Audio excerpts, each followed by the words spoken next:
Yeah. So, should we guess what topping was on my pizza? Now then. I think Cameron is on the road for the three-peat here, so I think Cameron should go first in this game. That is true. Well, Cameron can verify it tomorrow because I'll be bringing the remaining slices into work. like the receipt or the box. Alan, Yeah? Alan, some of us have a Saturday off. Oh, for fuck's sake. Tomorrow looks like a car crash. Yeah, it does, doesn't it? And there's the voice of somebody who just does not care. Yep, don't give a fuck. Why should you give a fuck? It's not your problem. So anyway, so you had to get a pizza to go alongside your kebab because you were under the minimum delivery order for free delivery anyway. Yes. Without it, right, okay.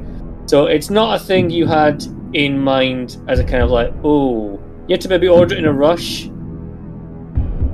Yeah? Well, I didn't. Yes, I was. You weren't going to look it down the menu and go, oh, what would I like as part of pizza? Because A, it's not the main thing you're going to eat, and B, you kind of just want, that one, fuck it. He's forward to this, though. So you've gone for a Texan barbecue. Next guess? Oh, I'm not going to tell you whether you're right. I'm just okay. Phil, you go next. Okay. Can I ask, was this a national chain for the pizza, or was it from a local? No, pizzeria? local takeaway. See, that puts a whole new spin on this. This does. Well, you can't get kebabs from Domino's, at least not yet, anyway. That is No, true. you can't. I'm gonna go for. See, I can't remember if he's with it or not, but I'm gonna have a pineapple. I'm gonna go wild. And what's your guess, Euan? I am going to say it is a spicy beef pizza. Well, we have a winner. Oh. It is Phil with his ham and pineapple. Hey! There you Go on, son. Those keeping track at home, it is Cameron 2, Phil 1, me 0. Join us next month for What's Al Eating?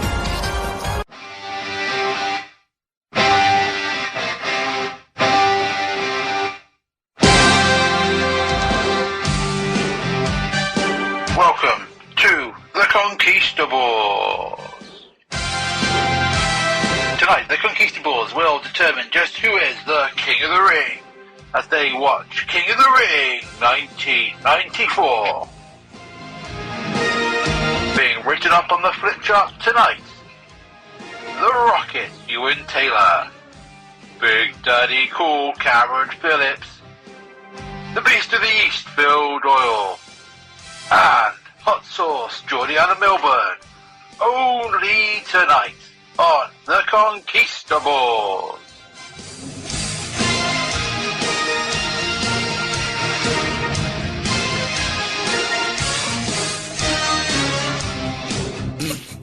Because I don't like pineapple on pizza, you absolute cretin. Why would you do that? Wow. Wow. No. Straight with the C-bomb. No. Horrible stuff. He's right. My I do wonder because my eldest loves having pineapple pizzas, but I hate it, and I hate pineapple in general. I just don't know. I thought you were going to say I hate my son, but you kind of do right now. He's broken my headphones. He eats pineapple. He has mayonnaise on beans. What? Okay, that's insane. Mayonnaise on beans. He used to have like red sauce on beans. I'm like, no, why would you have sauce on sauce? No, the correct sauce to have on beans is brown sauce. Anything else is weird. Mayonnaise is a different level of strange. I'll give you that. But like my whole thing with pineapple is like nature has encased this fruit in spiky wood. Yeah. Yeah.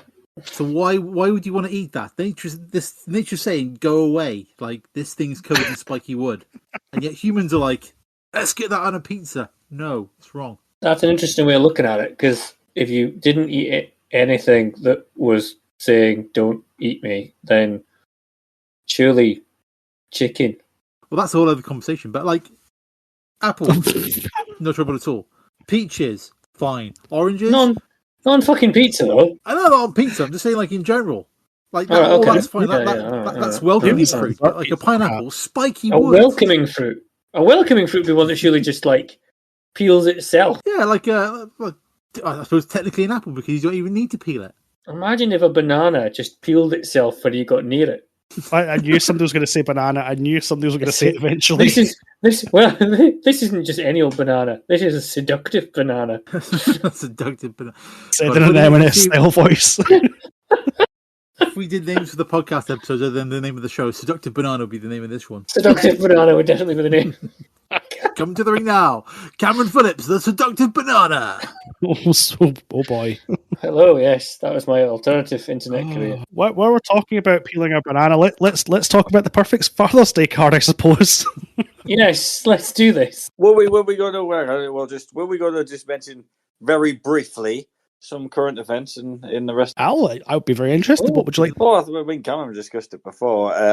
Obviously, we sadly have to mention Bray Wyatt's death. Yes, of course. Unfortunately, Yes. so. Wyndham Rotunda. God, yeah. Yeah, it's been like 2-3 weeks ago. I still maintain, as much as he did a lot of great things, he still participated in one of the worst matches ever created, the infamous Hell in a Cell match with Seth Rollins that ended in a DQ for using a big hammer. That one wasn't great. It's like It's been very polite about it. such a rollercoaster career. Yeah, it was bizarre, wasn't it? It was just a really strange way in what's happened to him. But no, he looked like he, becoming a big star, and then the health issues pulled him back a bit. And I don't think anyone really, maybe including himself, understood how serious the health conditions were. No, it's crazy to think the last one left of the Wyatt family is now Eric Rowan. And Braun Strowman, but I always kind of don't count him from the original that original trio. That kind of. You're not counting Phil because he's the black sheep. Hey. There you go.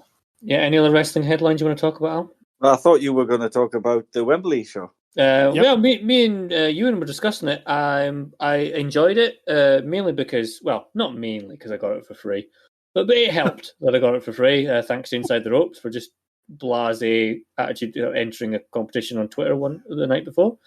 I thought the match order was kind of weird. Yeah, I can be with you there. Got Kenny Omega and Kota Ibushi in the second match of the night. I mean, that's probably so like Ibushi didn't try and do anything completely insane. Yeah. Match quality was good. Ospreay versus Jericho was cool. Yeah. Main event I quite enjoyed. I know Ewan's going to say he wasn't hot on it, but no, it was a good show and I enjoyed it. And they're back there next year. They are. They are indeed, aren't they? Yeah. Yeah. I don't know if it might be worth a Conquistabores road trip, but we'll save up for it. But of course, Cookie Monster Punk won't be back next year unless something else weird happens. Well, I don't think he's going to be back. We were saying this as well before you jumped on the call. I think he's burned every single bridge he possibly had available. Yeah, I don't think I'll say Vince hiring him back because it's not him anymore. That's another piece of news. But whoever's in charge, I'm not sure they'll have him back. Yeah. No, I don't think so because he is a liability, for want of a better term. Yeah, that's it. I've said it more than once. I think Phil Brooks had a problem not just with the WWE, but with the wrestling industry as a whole for 7.5 years. That's just boiled over completely. And yeah, he's just a complete... I think the problem is, like, whatever issue happened at the brawl-in fight, they never fully resolved it. No. Like, he shouldn't have come back until that was, like, completely done and dusted. I think the thing is that with Punk, like, he's always going to hold on to it, you know what I mean? Like, he's always going to hold on to that. he just seems to be a guy that just holds grudges completely and cannot just... relentlessly. Relentlessly, and just kind of cannot just kind of not back down, but kind of try and work it out to some kind of amicable solution. Yeah, I mean, totally. If they could have got them round a table and had agreements in place, your main event at Wembley should have been Kenny Omega versus Punk. 100%. Totally. That would have shifted. I know they sold out or got close to selling out anyway, but that would have just been utterly phenomenal. And, because they would have been that back into it, they could have played on it, but it would have relied on both people being on a certain level and of a certain sort of understanding for, not to take matters into their own hands.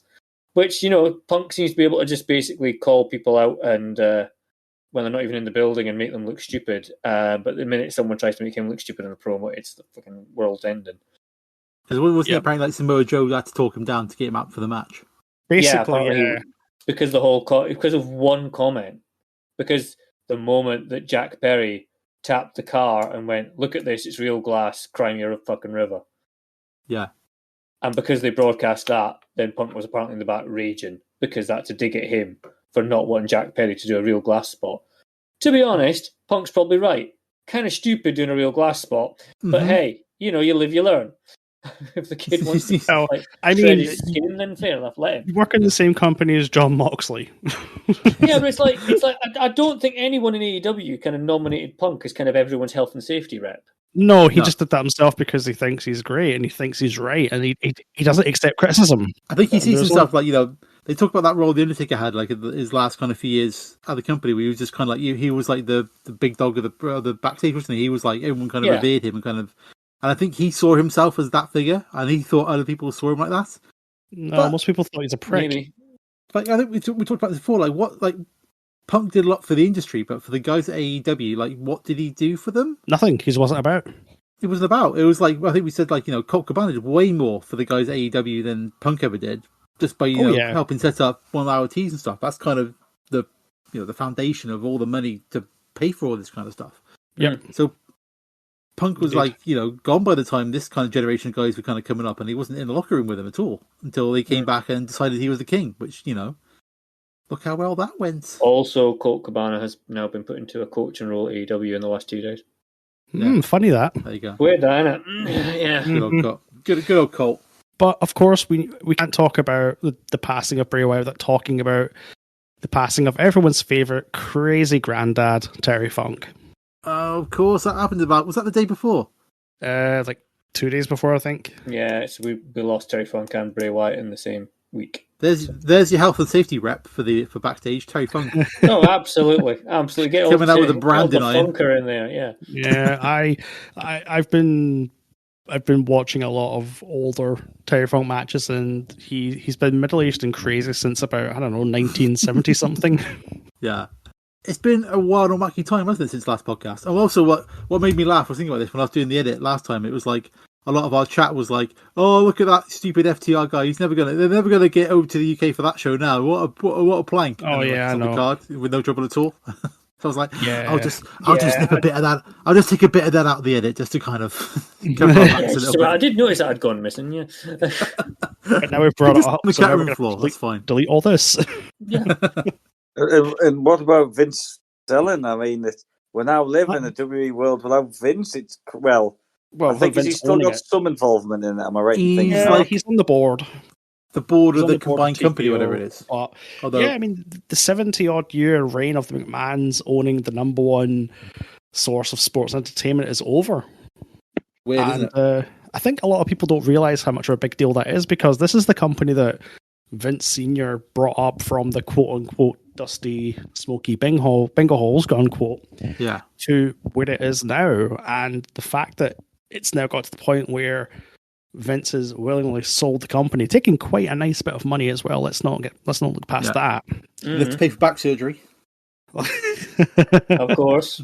Hopefully it's not time to dodge all the kind of shenanigans that are brewing up again. It was like, I think there's some issues that kind of brewing up around him again. It was like, oh, he's got back surgery. Sorry, can't go to the court. Didn't go to razor spine like Hogan did. That didn't work out well for him. Didn't work out well for anybody. But it's been a very, very wild time as far as the wrestling one. I don't think it's going to slow down any much because, AEW have yet another pay-per-view coming up at the start of October with Wrestle Dream, the tribute to Antonio Inoki, with little to no New Japan involvement because they have a show like a good day of the same day, I think. Well done them. Yep. That's think fine. Through, did you? We're going to get MJF and Samoa Joe, so that's fine. I'm happy with that. Well, yeah. Give me 2 minutes. I've got to sort something. I won't be long. Okay. Drug deal. So, yes. Where's Al gone? I don't know. Told you, either to finish his pizza, order another kebab, or do a drug deal. One of the three. Do your pick. I mean, you could finish his pizza, probably. Yeah. Always running a bath. Well, Alan has picked King of the Ring 94. And it's a show from, is it June 94? Or July 94? June 19th, 1994, from the Baltimore Father's Day. Baltimore, Maryland. Father's Day, yes. Father's Day, as it keeps going, because the sub headline is the Ultimate Father's Day card. Yes, indeed, because the adverts for the pay-per-view were a lot of kids trying to give their father the perfect present, and usually ends with the father getting the shit kicked out of him, and then the child goes, "Don't worry, you're my king of the ring," and the dad's just like, "Yeah, okay."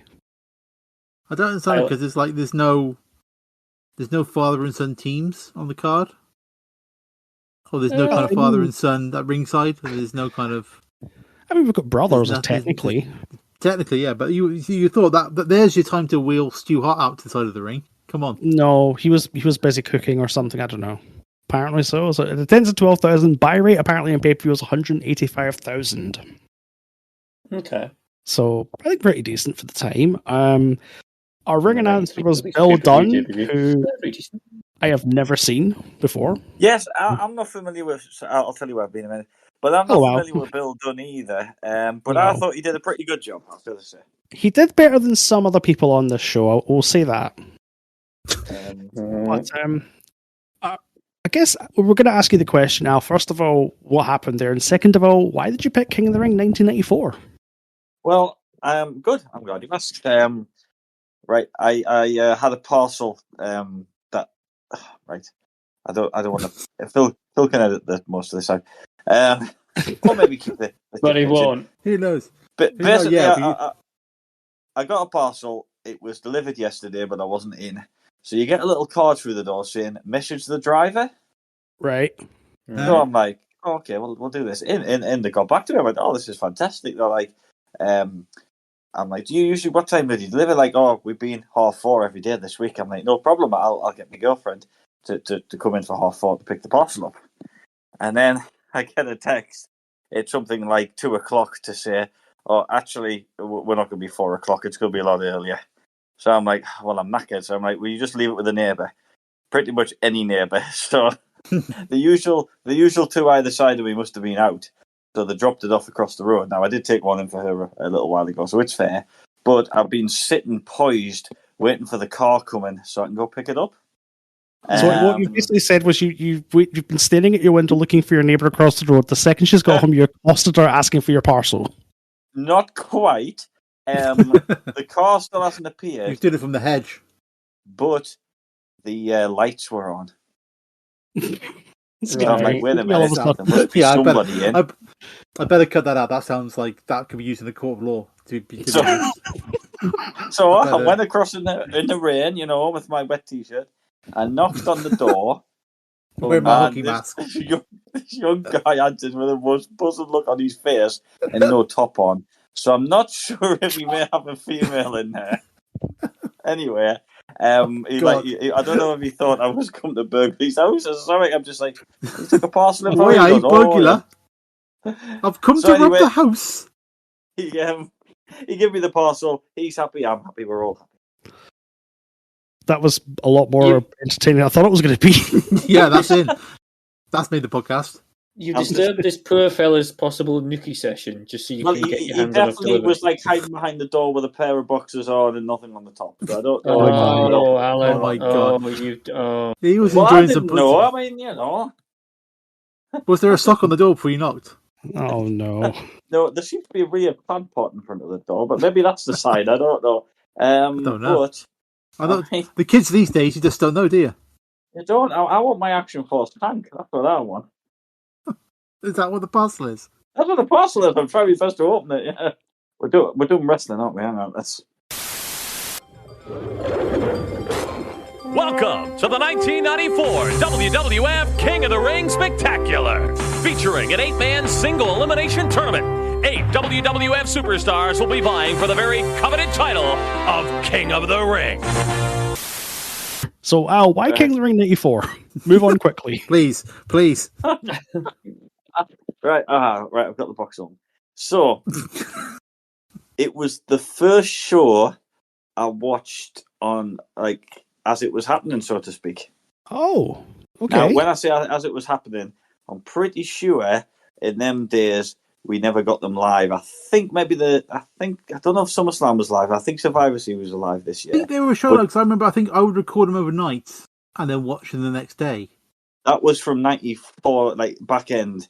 The 94 Rumble was definitely pre-recorded because I remember it, and I think WrestleMania 10 was, because this was shown at about 6:00. Oh no, I definitely watched Monday WrestleMania 10 live. I remember watching, because I stayed up to watch that live, WrestleMania 10. I remember that. I was downstairs on the sofa watching it, and I fell asleep during the crush match. But well, I mean, that's fair enough. I think the big four were probably live, but considering this was just a sort of an add-on show.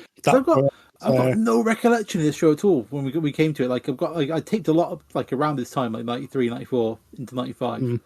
Because we had Sky, so I would tape and record them, put a little black label on, draw the proper logo on there with some pens and all sorts. I did a proper job of it. I would take a picture, but I think all my parents' tapes got binned years ago, so that they all went around then, I think. But I had no recollection of this show whatsoever. Just nothing about the show kind of rang any bells at all. We've already run for the fact it's Bill Dunn in the ring. Our commentary team are Gorilla Monsoon, the Macho Man Randy Savage, and the one and only, thank Jesus for that, Art Donovan. Whoa, no, Euan. You mean Art O'Donnell.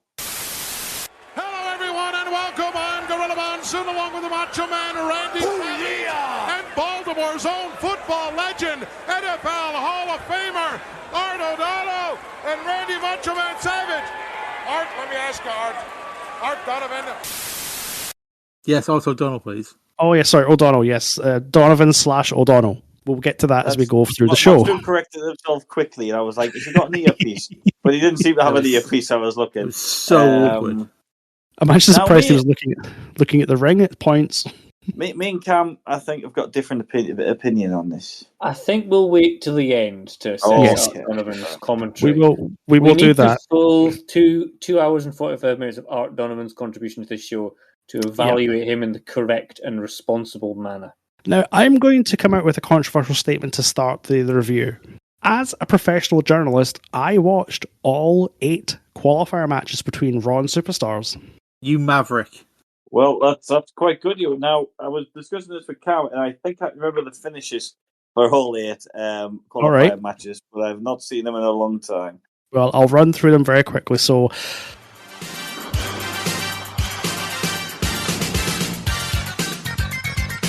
IRS qualified by defeating Scott Steiner on Superstars. A side note to that, IRS came out to the ring and went through the top 3 tax cheats of the week.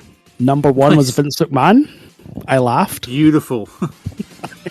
I laughed so the hard. To that. Razor Ramon beat Quang in an instant classic on Raw. I think it's the very dangerous Quang, to give him his full name. Yes. As he's labelled on commentary later on tonight. That's very true. Mabel defeated PCO, otherwise known as Quebecer Pierre. Yes. Bam Bam Bigelow defeated Thurman Plug, aka Sparky Plug, before he hated life and became Hardcore Holly. I think Jeff Thurman's middle name's Butt. Wow. Okay then. It's a Route 1 joke, but it works. You know what I mean? That is true. It's straight up there. Straight up the other end of the field. Bang. Goal. There you go. Job done. Yeah. Double J Jeff Jarrett defeated Lex Luger on Superstars. Owen Hart defeated Doink the Evil Clown on Raw. The 1-2-3 Kid eventually beat Adam Bomb. I can't believe we missed out Adam Bomb in King of the Ring. The worst timeline we live in. It's ridiculous. I believe Quang misfired with his mist. Yes, he did. He misfired. Gentlemen, we can all understand when that happens. It happens to the best of us. And finally, Tatanka qualified by saving us from having Crush in King of the Ring. Oh man, Crush versus Adam Bomb. Could you imagine?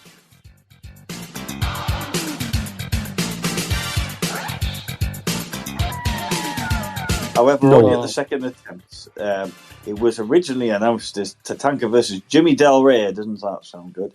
And then it was Crush that went to a double count out, and then we had to endure a god awful lumberjack match. It was fucking atrocious. I hated myself for watching it, but I thought I've watched all 7. I'm going to see it through. But yes, Tatanka versus Crush in 2 consecutive weeks was painful.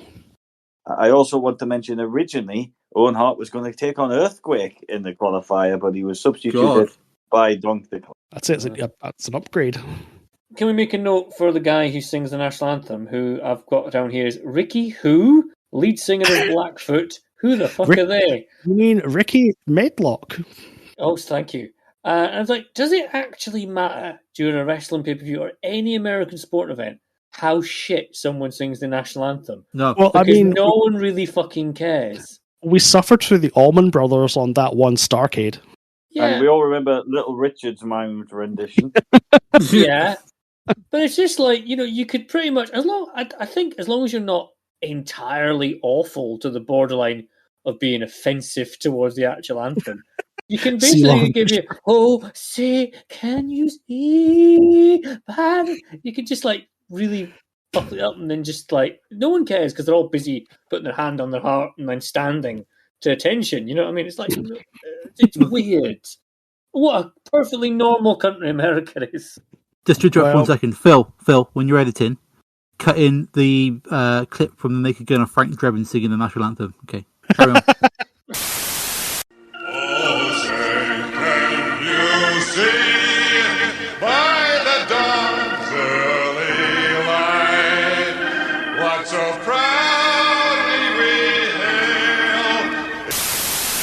He's also, as far as I know, the only person who can end the singing of the American national anthem by screaming, "Let's get it on," down the microphone. Well, I'm sure I was doing audio enjoyed peeking that. But you've skipped ahead, Cameron. You've skipped ahead from an important Coliseum video exclusive that we got before this. Oh, I have. Sorry. So we got the introduction video with Todd Pettingill welcoming us to the show, and he shows us the bracket. And we then cut backstage to the flip chart. They're getting the flip chart out, aren't they? Get the flip chart, and all of a sudden the 8 participants come in and start moving about their names, declaring that they're going to win. Jeff Jarrett sticks his name over the King of the Ring icon. Owen Hart comes in. IRS comes in. It's just a giant schmoz and just breaks into chaos. It's remarkably unviolent, though.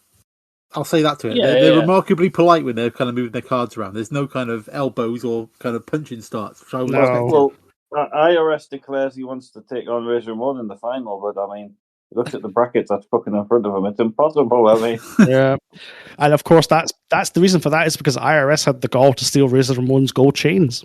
What a bastard! That's how you start a feud. That's how you start a feud. Yes. I got a little, because we had the kind of video promo to begin with after that. I've just a little couple of notes on that. They mentioned that the Piper versus the King, which will be on the card, and Roddy Piper steps into the ring one more time. Mm-hmm. One more time. Dot in the WWF. Yeah. This is not even in the WWF because he'll be at WrestleMania 12. Oh yeah. Well, there's a little bit of you see Yokozuna and Crush in a tag team. When they choke some man and literally kill him in their double clothesline. They literally kill a man with a double clothesline. Sorry, a double choke slam. I've never seen one done that bad in my entire life. They literally just throw him down onto his head. You wouldn't get that in New Japan. You wouldn't get that in Misawa in the late 90s. That's what they were going for. Just straight down on his head. I think, isn't this where we're getting to peak weight to Yokozuna because he does look very big? No, I think he does get bigger. Yeah, holy shit! If only we had someone on the show that might ask his weight later. We'll find out. We'll find out. It's also the promo where Piper claims he doesn't retreat and he doesn't surrender. Yeah, but weirdly, he's not been in that film. It makes no sense. We'll get to Piper later on because there's an amazing segment involving him. Then they describe it as the most regal of nights, but it can't possibly be the most regal of nights because William Regal's not on the card. That's a good point. It's not that regal, is it? Very good point. Thank you. Yeah, he will be. Too busy wrestling Steamboat in WCW, breaking his neck and taking 30 years to realise. Yes. Fair enough. What in Steve Regal? Post destruction of America the Beautiful, we cut to our announced team where they're discussing who's going to win. Art Donovan is choosing Razor Ramon, even though I'm quite sure he doesn't realise who he is. No, I think he knows. Well, he knows. He's a good. He's straightened. Not even a pause. He could have been really. He could have made like a really embarrassing choice and just said, "I think Mabel's going to win," as if that had ever fucking happened. Well, I mean, as if. Yeah, Cal, what a stupid pick that would be. Yeah, no, exactly. Jesus.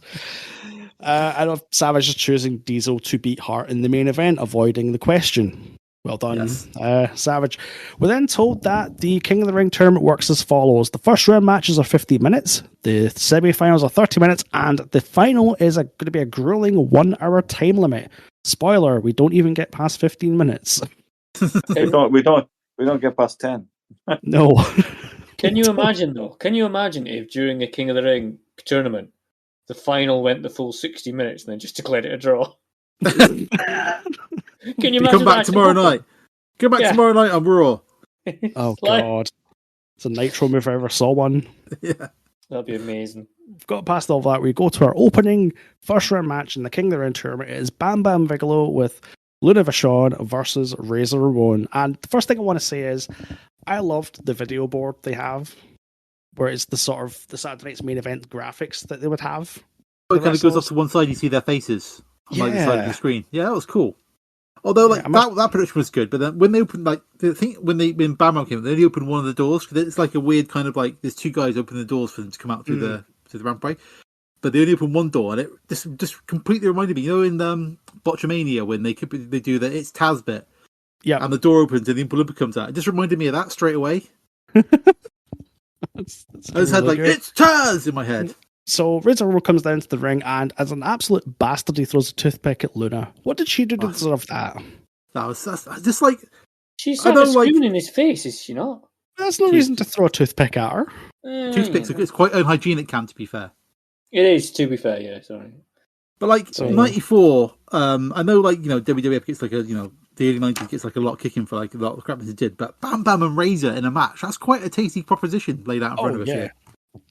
I mean, that's just a shame they get what? Brilliant. How long did they get? 5 minutes? No, 8 minutes this match goes for. So it's not. It's like a good feud with these two would have been awesome. Oh yeah, definitely. And it's the fact that Bam Bam is so athletic. Oh yeah, he's amazing. Is this kind of peak Bam Bam physically wise? I would say he's stubby run probably more so. Well, what he main events WrestleMania the following year. Oh, that would be crazy. I mean, next you got to tell when he's a main eventer with a football player or something. Yeah. I was just stupid ideas like that. Yeah, that'll never happen. But we need to, and as I say, we'll evaluate Art at the end. But Art's opening line on commentary is, "I can't even stand to watch it." Yeah, which is a problem. Which is a belter. I'm gonna bury lead now. Like a lot of the show is famous because of Art's interjections, which we'll come to during the show. So I was like, oh Christ, here we go. Thinking like some of the bad commentary about in the past. But then like I think Luna's on one side of the ring, and Art's just like, "What's the girl over there screaming at?" And it just absolutely slayed me. I had to pause it. I had to wipe my eyes and kind of go into the kitchen and take a little minute to kind of compose myself. I do have that as well. Absolutely did me in. I can't tell you why. It just absolutely did me in. As we'll mention at the end, I think me and Al will be the same opinion. Art has an arc throughout this entire show, right? And we will detail the stages. Okay. I think this match, I've got no comment on the match. I've just got loads of Art comments written down. Oh yeah, I had about 10 by the time I got to 2 pages. I've also got Gorilla, is he dead? Yes. I thought the poor guy was dead. Now they both are. What happens next? What happens now? Yep. It's just, oh God. The main part of this match is that Bam Bam completely kind of like kills Razor. Razor comes back into it. Bam Bam elbows his way out of the Razor's edge. He misses a moonsault. And after that, Razor rolls him up for a 3. This was the crowd were absolutely crazy for Razor. Oh yeah. But he was big face, wasn't he? Oh yeah. He came in originally as a heel, and then I think he got beat by the 1-2-3 Kid or Lightning Kid or whatever Shawn Walton was called that night. Yeah. And then he seemed to be sort of a heel. He almost kind of had a very, very slow face turn out of that. Which is he kind of made pals with the Kid, didn't he, sort of thing? Were they thrown together in a tag team or something along those kind of lines? I feel like that was done. It was over. They were feuding with Ted DiBiase at the time. The pair of them. Yeah. Is that not when 1-2-3 Kid turned heel? No, that was the following. That was.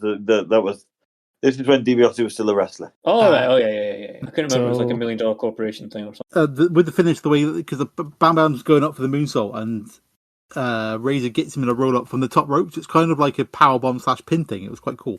Yeah, it was really, really cool. And I actually forget how tall Razor Ramon was. He's a tall man. Taking that Razor's edge must not have been very fun. No. He's a gangly dude. He's got a lot of leg on him. He's got a lot of leg. Yes, he does. Yeah. So we cut backstage to Todd Pettengill interviewing Mabel and IRS. This entire backstage segment was a disaster because IRS clearly doesn't know what his lines are meant to be because he falls over his own words.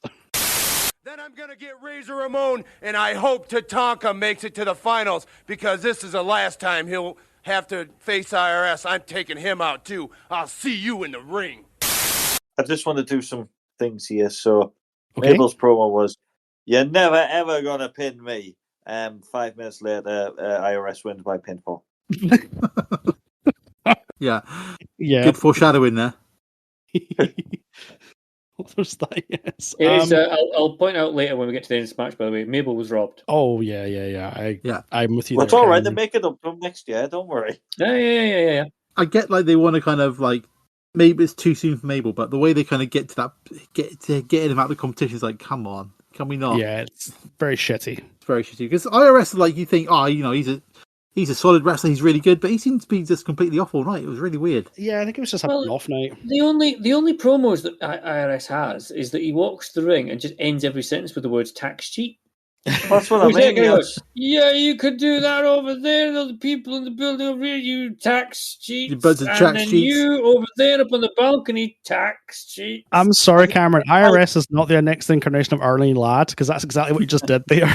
Yeah, it just feels that way, because that's all you can eat. Tax cheats. But then it's all saved because IRS is coming to the ring and here comes Art. Hey, is that one of the wrestlers? He looks like a businessman. In a way, he's right. In a way, he's right. I've got down here, Oscar could be the Acclaim's granddad. Oh my god, Oscar is incredible. So yeah. Susan Mabel. What happened to Mo? When does Mo come into it? Mo's injured, isn't he? I think he's injured at the minute, yeah. Is he? All right, is that why Oscar's... Because isn't it like they do the heel turn and then Mo's like, I don't want to be a heel, and he quits. I think that's how something like that, yeah. No. Oscar, the one that quits. Oh, yeah, Oscar's the hype man, isn't he? Do you not remember Sir Mo? I mean, come on. That's true. I do apologise. I must have blanked that from my mind. Mabel's entrance is quite spectacular. Somewhere a young Max Caster watched this. Yep. And thought, wouldn't it be really fun if I could get a microphone and rap my way to the ring? That would be so good. If I could grow up to be man on the mission. This is the first bringing up of how much does that guy weigh. Yeah. First one. Which is fantastic. Put it on the scoreboard. I have kept track of this. At the end of every single match, I've got the updated how much does this man weigh count. Right, okay. Is it Savage that says Mabel has been reading the book of wrestling? It's like, well, I fucking hope so. Is this a beginning? Yeah, because like Mabel's taking Iris a bit apart, isn't he? And he's kind of like, oh yeah. There's a small package which was definitely a 3 count. I don't care what anybody else says. I have got 2.99999 in my notes. Just ridiculous. I think Mabel struggled to obviously get up off a small package. You reckon? It nearly ended disastrously. Yeah, that would have been bad. But ironically, that would have been better than the actual finish when like IRS. Whilst not putting no weight on Mabel's shoulders, puts his feet on the rope and secures the 3 counts. It was his hand. He's got his hand wrapped around the rope. When Mabel is still flopping around the place and falling off the top turnbuckle, and his shoulders are not on the mat, Mabel was robbed. When like IRS carries like a steel briefcase to the ring, no one thought, couldn't he just waffle in with the briefcase? Well, or maybe just like some kind of DQ finish or something to kind of not have IRS kind of embarrass himself in this manner. The thing is, of the two of them, IRS kind of blows up first. That guy man is... I agree. Maybe he wore like a too thick a shirt. Maybe that's what it was. Maybe, but this is a guy who's wrestling like black shoes, slacks, and a shirt and braces. But he was like, oh my god, he's like going to go. He's proper got a sweat on right from the start. Some more Art quotes. Early in the match, before the match starts, Art is asking, quote, is this the way he's going to wrestle with all his clothes on? Spicy. Yeah. He also asks Savage and Gorilla, quote, do you two guys enjoy doing this? Yes. I think that's a fair question. Like, why would you want to do it? Why would you do this? Because Art seems to be like the kind of thread through these early matches, like Art trying to be like pals with Savage and asking them like genuine questions about the business. Like, why are you doing this? And by the end, they're actively ignoring him. Yeah, it's quite sweet at the beginning. Like Art's like generally just like taking an interest in asking questions. Gorilla comes out with a very mean comment regarding Mabel. Quote: "Mabel flattened his back like a beached whale." That's a low blow. Come on, Gorilla. Especially coming from Gorilla. Speaking of Art's witticisms, there is a moment, and I have written on my notes here, and I'm thinking, did I hear this right? Because at one point, Art says, with regards to Mabel, he could hunt a bear with a switch. Yes, I did hear that. A switch what? Does he mean knife? I'm not sure switchblade. Is it like a switch, like a kind of stick to hit people with? So I'm sure I remember that being part of a Richard Pryor sketch. Anyone here remember them switches? Right, you used to have to go get off the tree yourself and take them leaves like that. I see them trees today, I will kill one of them motherfuckers. I will stop the car and say, wait, hold it, Jeff, listen, you ain't never gonna grow up. You won't be beating nobody's ass. Does he not mean a modern Nintendo product? Yes. Yeah. Just throwing Joy-Cons at an angry bear. There you go. A switch is a flexible rod which is typically used for corporal punishment. Oh, there you go. Right, there you know. Okay. All right. So I think it's like a kind of like American thing. So that might be where it's kind of. Totally. This is a guy who was born in 1920s New York. I don't think he's going to be like, a stranger. I imagine he probably played that game like the hoop and the stick, running down the suites, playing stickball. Playing stickball down in the boroughs. That's a very bad New York accent. We'll just move on. I appreciate your comments, Euan. Thank you. Back to Coliseum Video exclusives. We've got Jim Cornette and Mr. Fuji backstage discussing strategy with Yokozuna and Crush. Whoa. You say discussing strategy? I just heard shouting. I didn't hear any strategy coming out. What's the matter with you? Get in here! You guys ever on time in your life? Let me explain something to you. Out of the goodness of our hearts, we're giving Coliseum Home Video a rare opportunity, the chance of a lifetime, to see the next World Wrestling Federation Tag Team Champions preparing for their big match tonight, and you almost spoil it by not getting here on time. Mr. Fuji's got them all prepared. He's been leading the training, and he's trained champions, and he's made legends for a long time, and tonight's going to be no different when we beat those head shrinkers for the belts, right, Mr. Fuji? Very true, Mr. Cornette. Yokozuna, Crush, tonight is the head shrinker. That head shrinker. I won the World Wrestling Federation Tag Team belt. I'm on both for you. You hear me? Tonight, we will be the new champions. Oh, yeah, we're going to have the gold. That's right. Now get out of here, because we got some different strategies to prepare, and we don't feel like having you involved in it. Get out of here. Jim Cornette, in this period of time, when he was the Yokozuna's American spokesperson, was absolute gold. Yep. All Fuji said was he wanted the belts for his team. Makes sense to me. Makes sense, yeah. Yep. And the segment ends with Jim finally having enough of the cameras and kicking them out. And I just wrote Jim kicks out the whole crew before Yokozuna eats the camera. He probably could do. Well, yes. He's a big man at this point of his life. He's a large gentleman. We move on to our third King of the Ring first round match, Tatanka versus my hero, Owen Hart. Well, if he's your hero, you win. This might be the pay-per-view for you. Well, no, I'm just trying to get some thoughts together about Tatanka, because obviously he was quite he pushed him a fair bit. He had a big unbeaten streak, didn't he, when he first came in? Oh yeah. And then Ludwig Borger ended that. Yeah, good old Ludwig Borger. Ludwig Borger ends on an episode of Superstars, I remember. He does, yes, I think they would have saved that for like a pay-per-view, Tatanka game. No, clearly not. He'd pop that rating camera. He was just kind of like kind of punchy lad. He was never anything kind of. I don't remember him being any of his matches standing out in my mind. But he was just. He had a connection to the audience, I remember. But that was about it for Tatanka.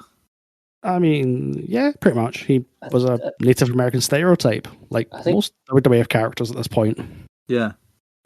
Yeah, well, pretty much. We're heading towards that sort of main peak cartoon version of the WWF at the time. So it's there was a lot of his heritage and all that kind of. But yeah, the Tatanka thing, I don't know if it didn't quite settle enough being a sort of the UK audience. We were always a bit kind of going, oh, he's an Indian. How nice. Yeah, can we cheer it? Is it a bit racist? I'm not sure. Yeah, now it looks a bit weird looking back. But I think what just kind of clicked then was clearly his best feud was with Rick Martel. That's peak Tatanka. Mm. When he stole his feathers and sprayed him with his what was it called? Oh, what was arrogance. Arrogance, yes. Sprayed it with arrogance and all sorts. Apparently, intestinal fortitude is worth more than weight. Good to know. That's good wrestling advice. And this is the point where we discovered that Art Donovan, amongst the many loves of his life, he's really careful about the ring posts, because they get quite a use in this match, and he's very concerned about the ring posts, not the people getting smashed into them.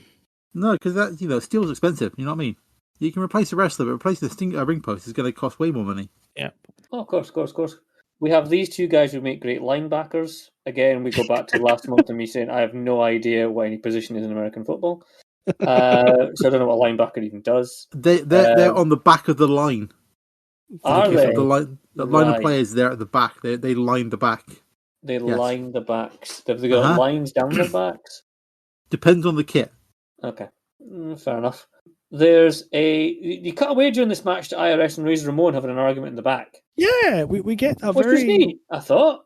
I liked it. We get a picture of IRS being very upset with Razor and Razor being very upset with him. He's found out that he's not been paying his taxes, you see. He's been sitting there going through it all. And that's exactly what's happened. I think for some reason written down there's a reference to the Doinkster during this match. I assume from Gorilla Monsoon. I assume there was one. The Doinkster. The Doinkster. I'm guessing that's got to be face Doink by this point. Then, if he's called him Doinkster, well into face Doink. Yeah. You wouldn't have called heel Doinkster, would you? I wouldn't have done that. No, not a chance. No. And then there's a sleeper, and then we get Tatanka to tanking up. See, I was struggling what to call it as well. It's like Tatanka Indians up, which sounds really racist. That sounds really bad. That's why I just stuck to Tatanka. Just use his name. I always thought they were going to do that thing of like he's communicating with the spirits of his ancestors. Oh, no. Warriors of his tribal past. We're getting into Papa Shango territory when the Ultimate Warrior was apparently using good voodoo to defeat the bad voodoo of Papa Shango. But Tatanka's not Brave Star, though, is he? He's not doing like, Strength of the Bear or Eyes of the Hawk or whatever, is he? He's just... He may as well be. That would have been a better gimmick. I would have taken that. That would have been awesome. I'm going to applaud Phil for putting a Brave Star reference into this podcast. I'll just do this. Phil, this note for you when you edit it and cut in the music right now.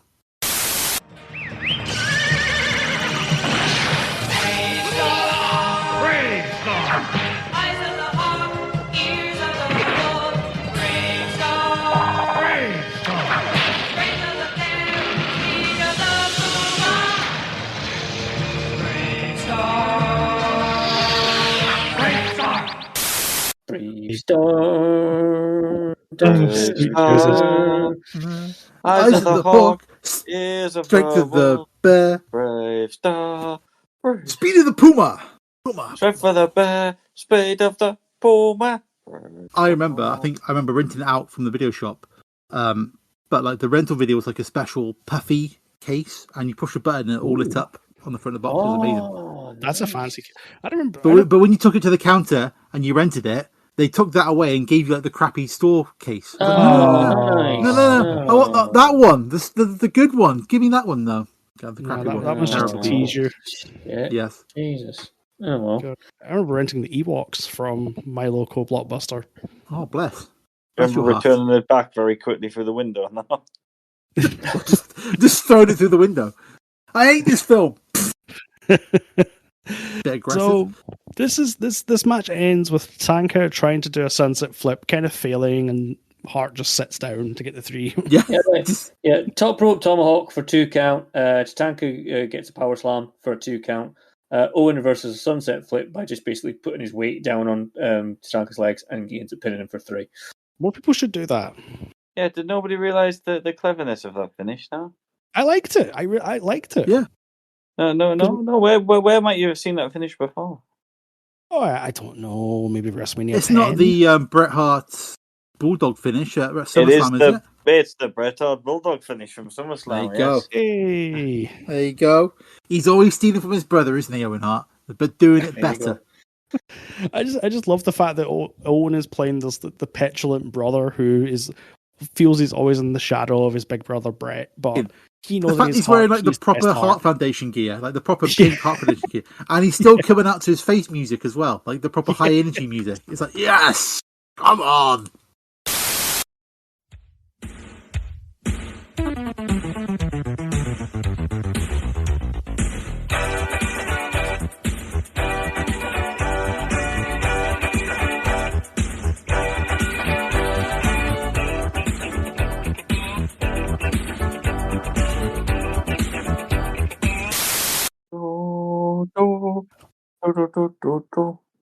Boom! There you go. See, I may as well just sing all the music for the Please show. Don't. Please don't. Oh god! So we cut backstage to Todd Pettengill interviewing Shawn Michaels and Diesel about the upcoming WWF title match. We get a recap of Diesel murdering Bret with a jackknife on Raw. That looked rough. Yeah, that did not look like there fun. wasn't a lot of give in that ring when he hits that deck. No. And it's a long way up. Yep. HBK acts like an asshole, pretending he's upset about Hart and Hart. Diesel says he's got 2 words for Hart, jackknife, then proceeds to talk more. Well done, liar. Isn't that one word, jackknife, though? Yeah, I was thinking that. Yeah, it's Diesel. I'm willing to give him a pass. A hyphen at best, but yeah, we'll move on. It's his best mate who's going to come down. He's called Jack Knife. He's going to come down. He's going to... I like it. There must have been a wrestler on the territories called Jack Knife. There must have been. Probably. He's got to have a Crocodile Dundee gimmick, hasn't he? That's not a knife. This is a knife. That would have played so well in the 80s, wouldn't it? That would have been amazing. God. Jack Knife, here he comes. Jack Knife debuts on Superstars next week. God. Yeah, see, they could have given Skinner that. They could have just given Skinner that, you know what I mean? Could have given Skinner anything would have been better. Yeah. Speaking of bizarre gimmicks, Double J versus the 1-2-3 Kid. I love this incarnation of Jeff Jarrett. I was saying to Cameron before we started. Yep. The fact that Jeff Jarrett is doing pretty much the exact same gimmick in 2023 is insane. Yeah, it is really, isn't it? The kind of current Jeff Jarrett gimmick he's doing. It's like, yeah, he's just gone full circle back to the beginning. It's the shithead glasses, it's the hat, it's the whatever the hell his tights are. I have no idea. He's just a hateable person, and it's wonderful. Yeah. Although, as Art points out, he's not as big as some of these other fellas. Oh. No, neither of them are. Neither of them are. They're both smaller. Neither of them are. And I've put down here, you forget how small Sean Waltman was. Oh my God, I wrote my notes are baby X-Pac comes to the ring. Yep.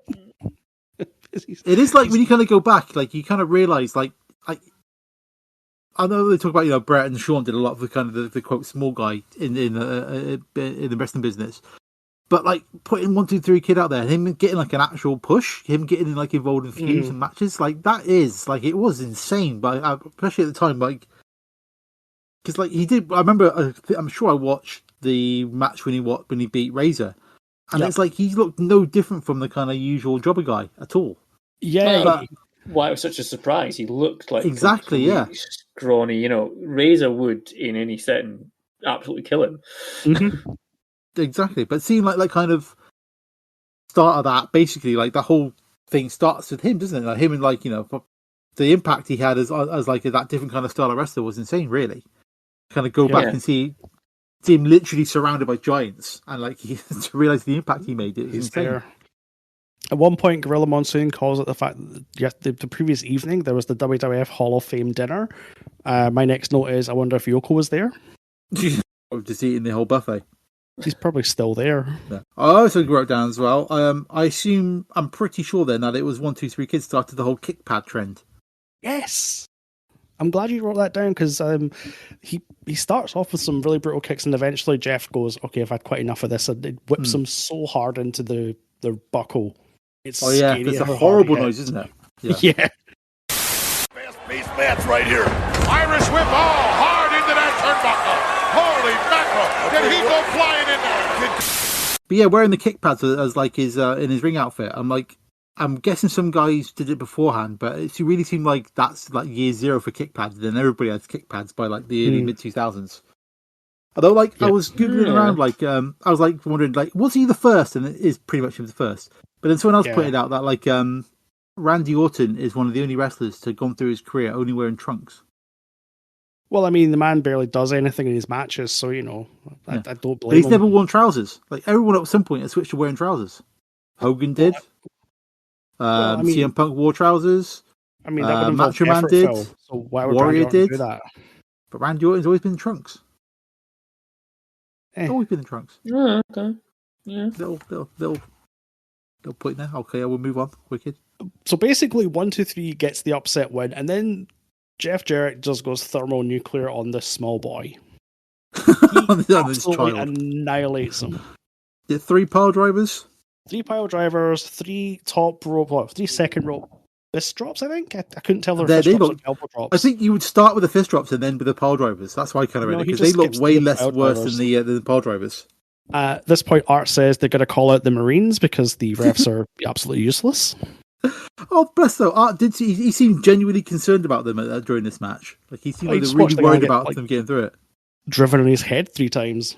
Yeah, that was so quite nasty. The crowd are thermonuclear at this point. They are not happy with Double J, are they? No, they are not. It's great. They are not happy, and he's sucking up. It's quite nice. Yep. So of course the dilemma now is: will 1, 2, 3 Kid be able to make his semi-final match? We'll find out soon.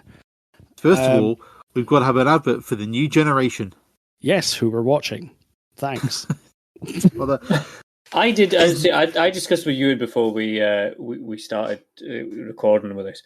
In my head, I would have had the New Generation adverts down as being like a 6-month period around about this time. But what the irony is of the night is the fact that Macho is on commentary, and he would be the butt of the major campaign for New Generation stuff when they did the Huckster and the Nacho Man videos from Ted's War Bunker, like 2 years after this. Yeah, it's nuts, isn't it? Or even just maybe a year. Was it 95 that started? Because they show Hulk, don't they? There's like they show like some old wrestlers with some like old timey silent film music, and is it Hulk, Andre, Iron Sheik, and I wasn't sure who the third guy was. I don't know if you guys knew who the other guy was in the shot. I saw it, but I can't remember now who it was. I just remember the car. Don't they show like an old car? Yeah, like an old car, like an old plane, falling apart. Yeah, and then these like old 4 wrestlers. I don't think it was Sam. I don't think it was Bruno. It was somebody else, but I couldn't place who it was. But yeah, Hulk, Andre. It was in WCW. So like Roddy Piper as well. Duggan. No, it wasn't Duggan. It seemed like someone older than that. It might have been like Don Morocco, maybe some that kind of era. But yeah, they kind of quite pointedly stick Hulk in with the old wrestlers, I thought.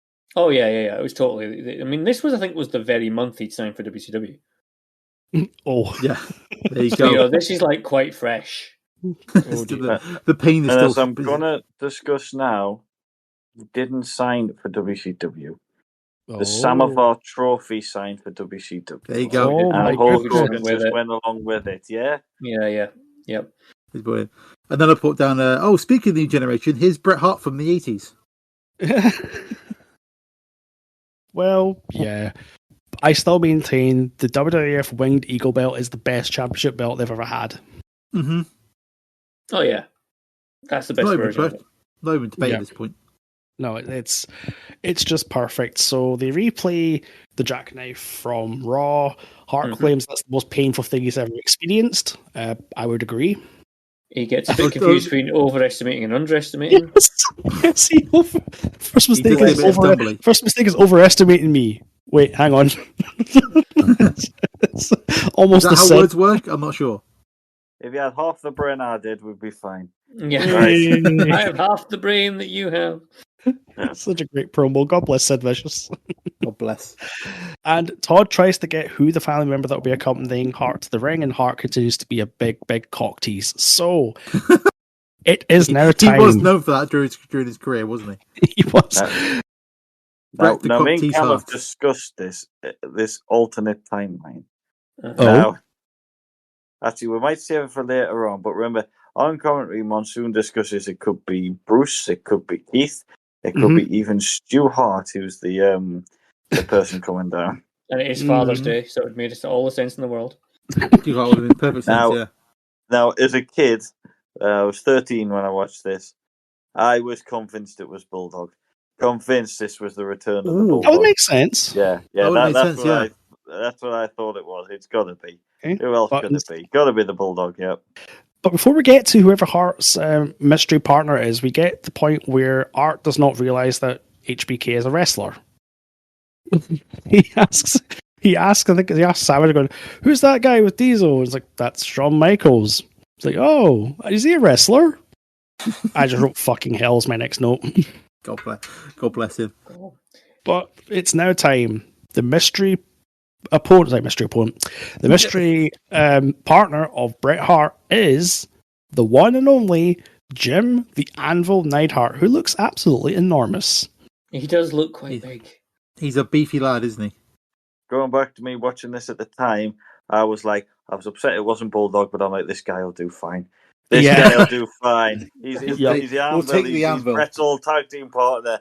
because I didn't realise they were related at the time. I knew Davy Boy was brother-in-laws with Brett, but I didn't know the Anvil was, and it's like, my God, he'll do very nicely.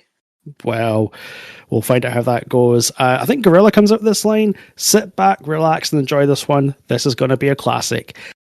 I think classic has been too kind. This match went, I think, 20-odd minutes. I don't think so. No, I thought it was a really decent match, I think it's really decent. I felt it went a little bit too long. But one thing... No, it's a decent enough... It's fine length. It's fine length. For me, isn't it? I've heard that before. But anyway... out of context, that makes him a bit odd. Yeah, a little bit, yeah. Anyway... One thing I do want to put forward, because this rewinds back to our last show... Here you have Kevin Nash in the ring, and this he's done the big time.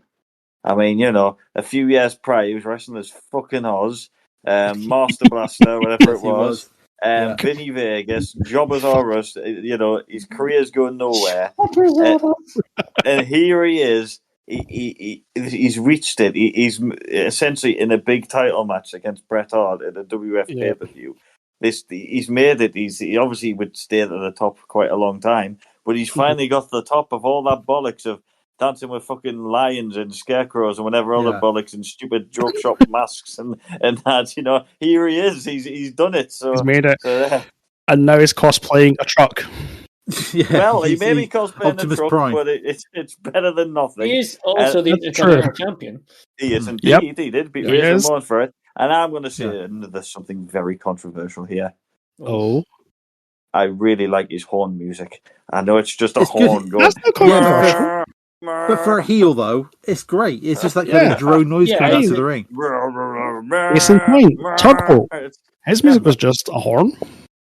I think because he was a literal boat, wasn't he? I like Diesels. He's definitely not the finished product at this point, is he? He's still along the way. He's not. No. But that's why Sean's there. Sean's there to do the talking. Yeah.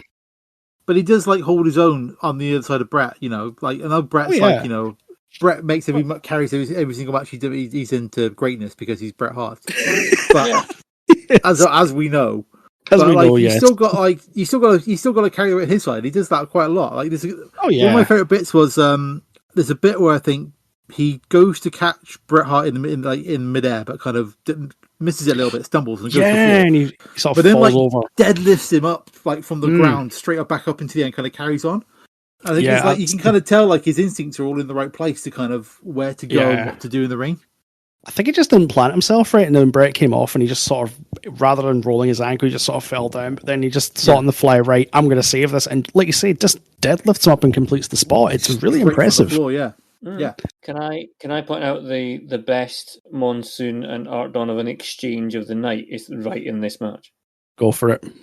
Sure can. It's the moment that Monsoon says it's David versus Goliath, and we all know what happened in that story. And Art just hits him back with, "Yeah, he hit him with a rock." Fucking Art Donovan, ladies and gentlemen. I howled, absolutely howled. Like Phil said before, that was my moment for pausing it and having to wipe tears from my eyes. Honestly, there's a few times a proper kind of like an old dad kind of slapping at the knee. Yeah, just kind of it's great, and it comes out of bloody nowhere. Just had to go outside, look at the sky for a few minutes, and compose myself before I came back in. Yeah, exactly. But you get the kind of classic hot spots. He does the kind of chest spurt into the turnbuckle that always looks and sounds so nasty. He does it backwards and frontways in this match as well. There's two. Yeah, he gets a couple of real nasty ones. Absolutely levels him into these corners, and he just rebounds off it. It's amazing the turnbuckles didn't just explode because they've been getting awfully abused this entire show. We get one exposed. The HBK gets up and exposes one. Yep, he does. And then that sounds bad out of context. It does. Yes, it's the night for it. It seems like it, but obviously it's Chekhov's turnbuckle because Diesel gets it instead. Yep, exactly. He does. And then what I quite like as well. There's another bit I like from Art is he keeps calling HBK and Anvil the seconds. The seconds, yes. Because clearly it's boxing is his reference, so he just works on that. That's what they are to a that's degree. fine. Yeah. You know, seconds. that's okay. Oh, no seconds. But always used to be like managers or valets, aren't we? They never get called by like seconds by like Monsoon or Jesse Ventura or someone on commentary. They've always been called managers, aren't they? I let that go. That's not class the worst thing he came out with. Yeah, I thought that was great. Gorilla gets really upset at one point where the referee's counting while Diesel's in a figure 4 by Brett. His shoulders are on the mat, and then the ref starts to count, and Gorilla berates the poor ref. I'm like, his shoulders were down, you fuck. Yeah, but I've always had this debate, right? There's no pin attempt at that. There is no weight pushing the shoulders down. It's just that he's lying down. But by the rules of wrestling, if your shoulders are to the mat and he's in a vulnerable position, that should count as a pin. But it's not a pin because you're not on top of him. His legs are kind of... His legs pushing him down. It's a submission hold. He can tap. You don't do pinfalls in a figure 4. Right, Jesus. You know? Mr. Aggressive over there got a little bit firm. I'm willing to admit that if my rules were in place, Ric Flair's last match would probably still be going on now. Well, no, he would have actually died in the ring. Yeah, he would have actually died. He would have stone cold dead.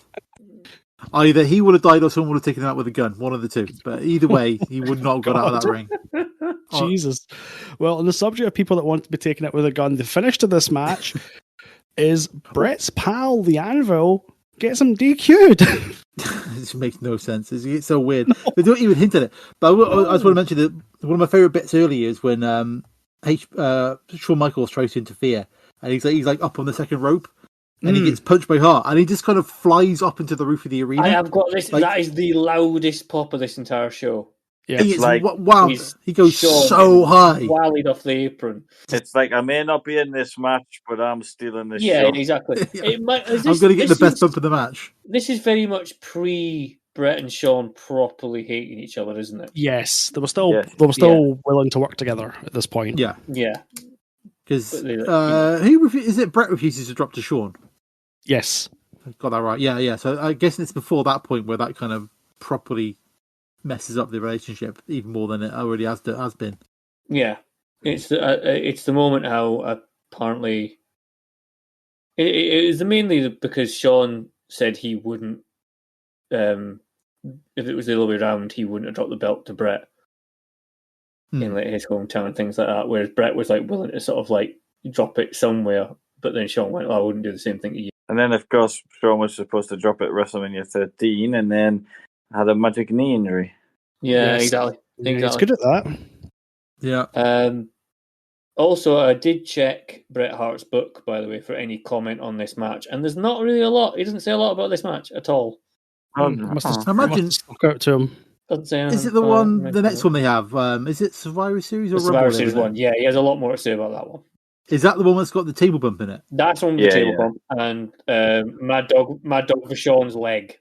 Yeah. No, that's Good Friends, Better Enemies. That one. Is it?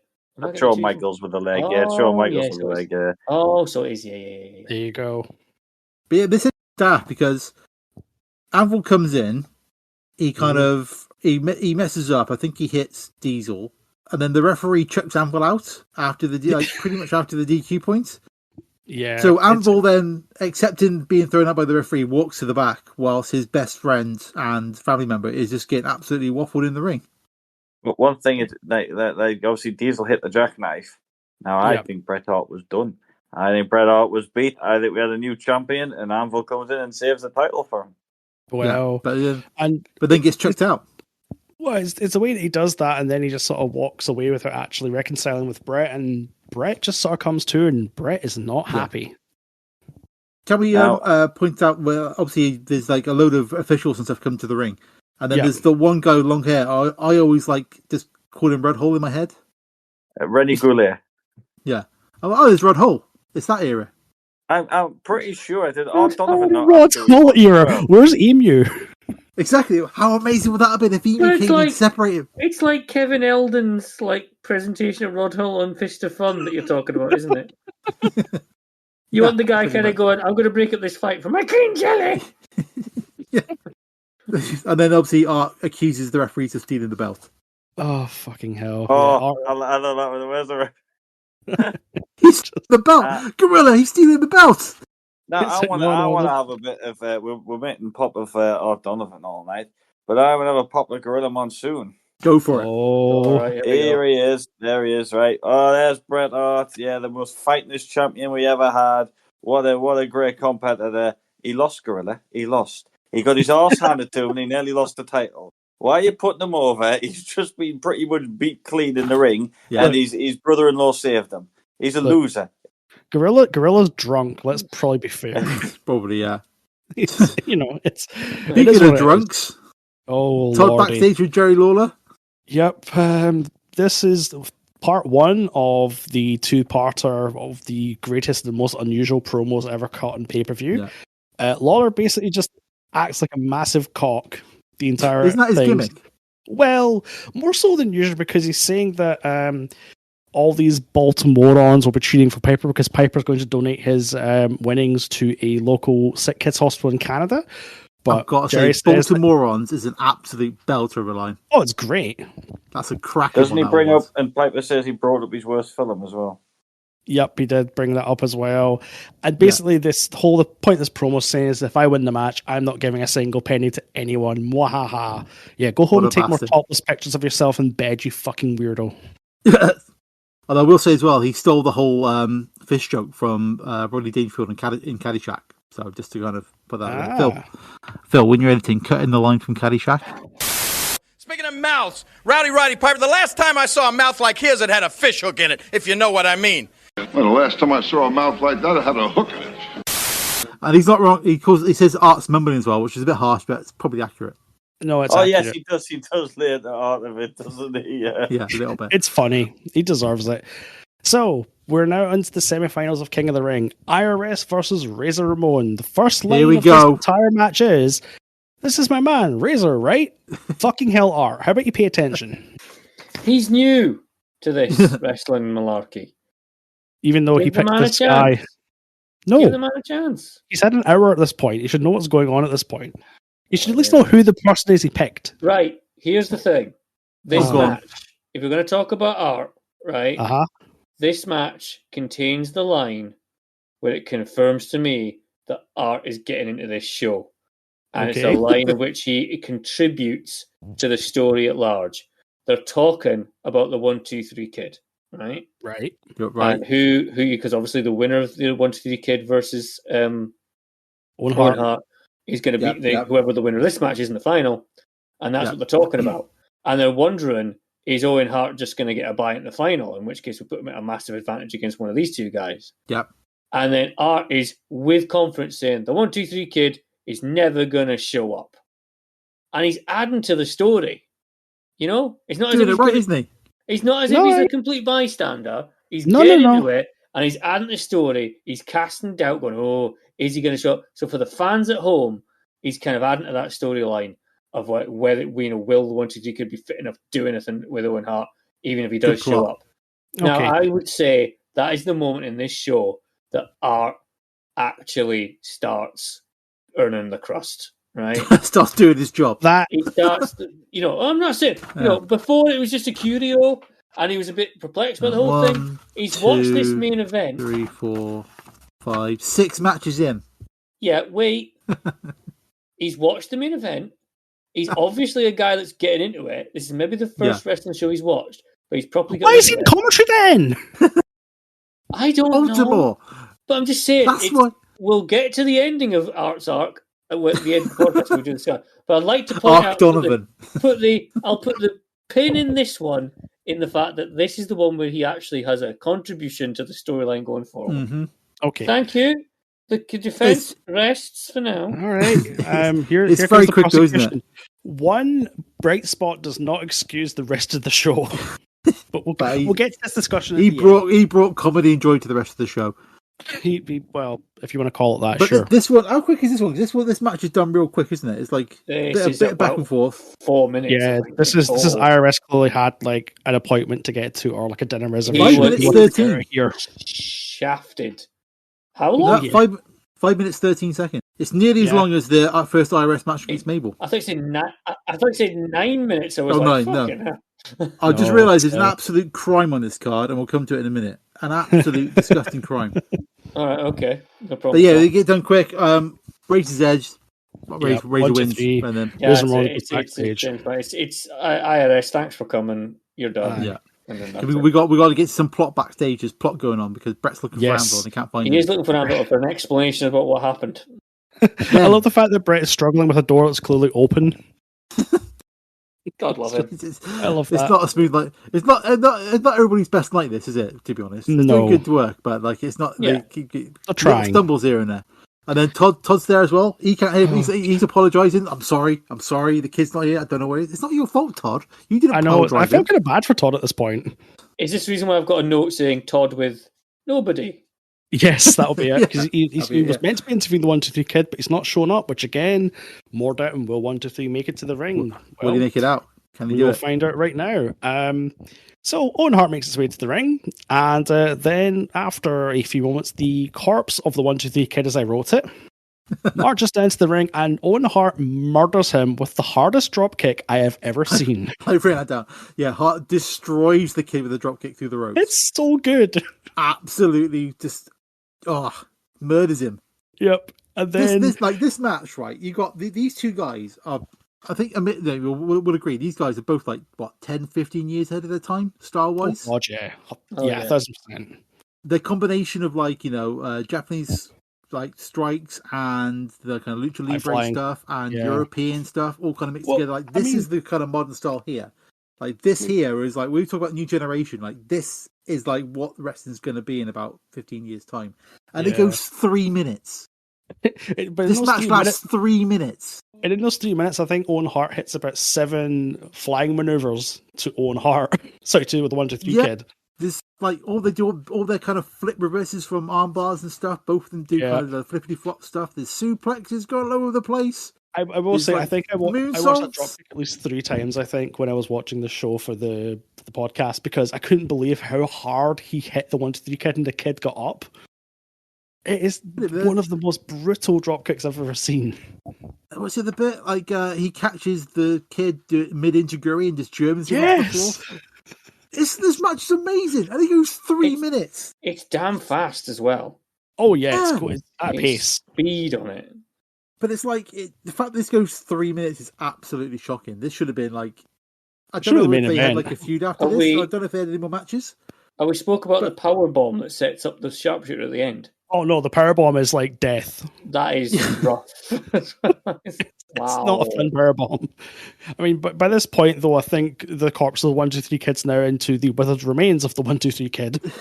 Yeah. Yes. This should have been 15 minutes of back and forth craziness. That's what it should have been. I don't know if they had any more feuds or any kind of matches on pay-per-views, these two, but I don't know. Can you not remember X-Pac versus Owen Hart at King of the Ring 98?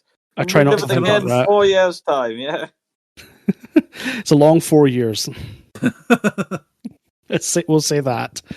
And as Cameron said, a brutal powerbomb, and then 1, 2, 3 kid just cannot hold on any longer in the sharpshooter and is forced to tap. And this is probably the best 3-minute match I've ever seen. Yeah, easily. It's so fun. It is so quick. It is so brutal. And just Owen throughout is just a massive prick. I love that's the entire basis of his his gimmick at this point was just a massive prick. Yep, and it's great because he buys into it and goes for it. Yeah, so he's just a massive prick. The end of this pay-per-view, he's going to become even prickier. Oh my god, we'll get to that. Our final is set. It is Owen Hart versus Razor Ramon, but we have a match before that. But before we get to that match, I have a request. Phil? Is that me, Phil, or Editing Phil? Editing Phil. Editing Phil. Can you please insert the entire following promo by one Roddy Piper? Because it's probably the most insane and nonsensical promo I've ever seen. Well, nice to see you again, Coliseum Video. So I've got 6 kids. First thing I take off, my pants is the first thing I take off. Well, I'm in, where the heck am I? I'm in, Baltimore. The reason I'm in Baltimore is for Jerry the King Lawler. Lawyer. I love Hershey. This is sign of an athlete. And I saw Jerry the King Lawler. I'm going to fight him in about 4 hours from now. And I've seen all the things he said. And the one that's the worst one, that son of an unnamed goat man. He comes up with some kid, and he's right. Look at his arms looking like 2 pieces of spaghetti with mosquito bites on it. And that kid, the worst thing though was he does this great imitation of Roddy Piper. They ought to hire him. Get me out of here. Kid, of all things, he's gonna say, and I saw Hell Comes to Frogtown. I'm making a sequel. Hell Comes to Dogtown. You couldn't have picked They Live or No Contest or any of the other things I did. You had to pick one of the worst pictures I've ever made that I've always denied. It's about the last potent male in the world, which is not me. However, I'm gonna see. Thought you might sneak up on me there, didn't you, Lawler? I'm gonna see if I just can't find that kid, because that kid was really taken advantage of. As far as Lawler goes, you see, what you don't want to forget is he's smart as a fox. He's no dummy. He's been around a long time. Now, I noticed when I came into Baltimore, there was no flies from King Tony. So he's full and he's ready to go. Kind of chunky, no neck. You know, you never want to trust a guy with no neck. And where'd it go? You know, hard to pin a guy with no neck. And you take King Tony, funky frog. It's true. It's about a frog who dreamed of being a king and became one. And he is kind of a king in his own right. He beat a lot of guys. And you know what? All this talk that's gone back and forth don't mean nothing now. Now it's time to fight. So you can bring some skinny little brat into the locker room. You can bring him down and tell him what to say and bring him in the ring and be a king. You can pretend you're a king. I mean, as I said, there's plenty of kings in the world. There's Rodney King. There's Don King. There was King the Dog. And then there's Jerry the King Lawler, huh? A proud place for kings to come from. But at the end of the night, you're going to find out 2 things. Number 1, everybody pays the piper. Number 2, there ain't no such thing as a king. Bottom line. Coliseum Video, you're the only one with enough guts to come into my locker room. Now get the hell out! And I don't know how they did it, but they filmed it on someone's early 2000s mobile phone camera in '94. It's just the fact that Roddy starts off and then starts taking his clothes off, and I thought, oh no, where are we going with this? I've got, why is he adjusting his trousers? Yes. Because he's got 4 hours to get ready for the match, clearly. Clearly. It's just, it starts off relatively sane, and then by about 1 minute in, he's just babbling nonsense. Is he not talking to a Hershey's bar at one stage? He's talking to a Hershey's king size bar. He pulls out his bag. Yeah. And he calls it the food of the athlete. I don't know what drugs Roddy was on, but I'm very glad he took them before this promo. Yes, also the promo where he insists that there's no such thing as a king. Oh yeah, that too. I think it's only fair to listen to the promo. We can't do it justice. It's just mentally insane. Mentally insane. But on the subject of mentally insane people, we cut to our WWF Tag Team Championship match. The champions, the Head Shrinkers, accompanied by Captain Lou Albano and Afa, against Crush and Yokozuna with Jim Cornette and Mr. Fuji. I did not realize Captain Lou was still in the WWF at this point. Apparently, just drag him out for the Head Shrinkers. Makes sense. Was he not in the Hall of Fame the night before? I'd have to check. Probably. That'd probably be the reason why he's here. I also like to highlight a point where, as Crush is walking to the ring, I believe it's Gorilla Monsoon or Savage, can't remember, but as Crush is walking to the ring, they say, "This is the greatest night of wrestling ever." Liar. It's a boast. As heel Crush is walking to the ring. And then there's just touching back onto Art Donovan that Cameron talked about earlier. Yep. He does ask a very personal question at this point, because when he gets to the ring, he says, "How many guys are wrestling now?" There's about 30 people up by the ring in this match. Yeah, well, that's just after he asked the question. So this is it, huh? Forgetting about the tournament. There's also that he loses his mind when he sees Yokozuna, because how much does that guy weigh? Yeah, he goes into full Art Donovan mode in this match. He's so excited. He also calls him the Yokozuna at one point, which I died laughing at. Oh, brilliant! What a man! What a man!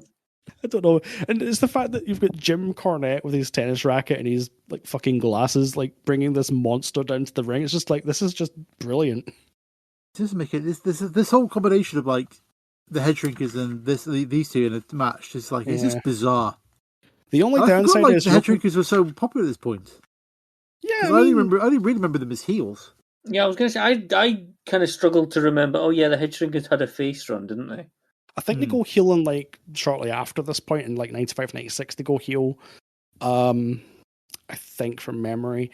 The one thing I would like to point out is we've made fun of people's physiques in the past, but I don't think I've seen anybody get blown up at the start of a match standing on the outside like Yokozuna did. He was a very big boy at this point. But he was not a very mobile boy. There's a bit though, where, like he hits some pace and he hits the ropes. Oh god! And the ropes just kind of like I'm pretty sure he nearly touches the ring barriers outside by the fans because the ropes bend so much. And he comes back in and hits like a big leg drop on one of the head shrinkers. But it's like whoa, the whole ring could have gone over there. It was insane. I actually didn't write down the finish for this match for some reason. Oh right, well, some fella in the American flag comes out. Oh yeah. Lex wanders out wearing the most ridiculous tights. Yeah. It's like, you know, full express mode. Who's that guy in the American flag? Where's that gimmick? I am the American flag. It just comes out attached to a pole. It just comes out. So what happens is he distracts Crush and they do a roll up, and he actually kicks out. So kicks out, and then the referee sees the other head shrinker fall out the ring, but just lets the illegal head shrinker super kick Crush and pin him. What the hell? What's it matter? Where's Jack Tunney? It makes no sense. It does also feature, God love him, Yokozuna's slowest pinfall save attempt as well. Because he just kind of leads through the ropes and goes, just 3. Oh. It's, So head shrinkers retain. Yoko goes back to the buffet. Everyone is happy. Yeah. Yes. We then cut backstage to Owen Hart, who is basically saying he's about to win, and he says, say hi to Dad. What an asshole. Happy Father's Day, Dad. Is he talking about Brett being his dad? I was like, wait, is that a twist in the story? Oh, God. Bret Hart is his actual father. Russo probably thought of it. So. Oh, Jesus. So we are at the final of the King of the Ring. Owen Hart versus Razor Ramon. The first comment I've got is, I don't think anything comes out equal. A thought by Randy Savage. He has them sometimes. He does. I think, does he describe it, the 1994 King of the Ring, as chilling? I think he describes it as.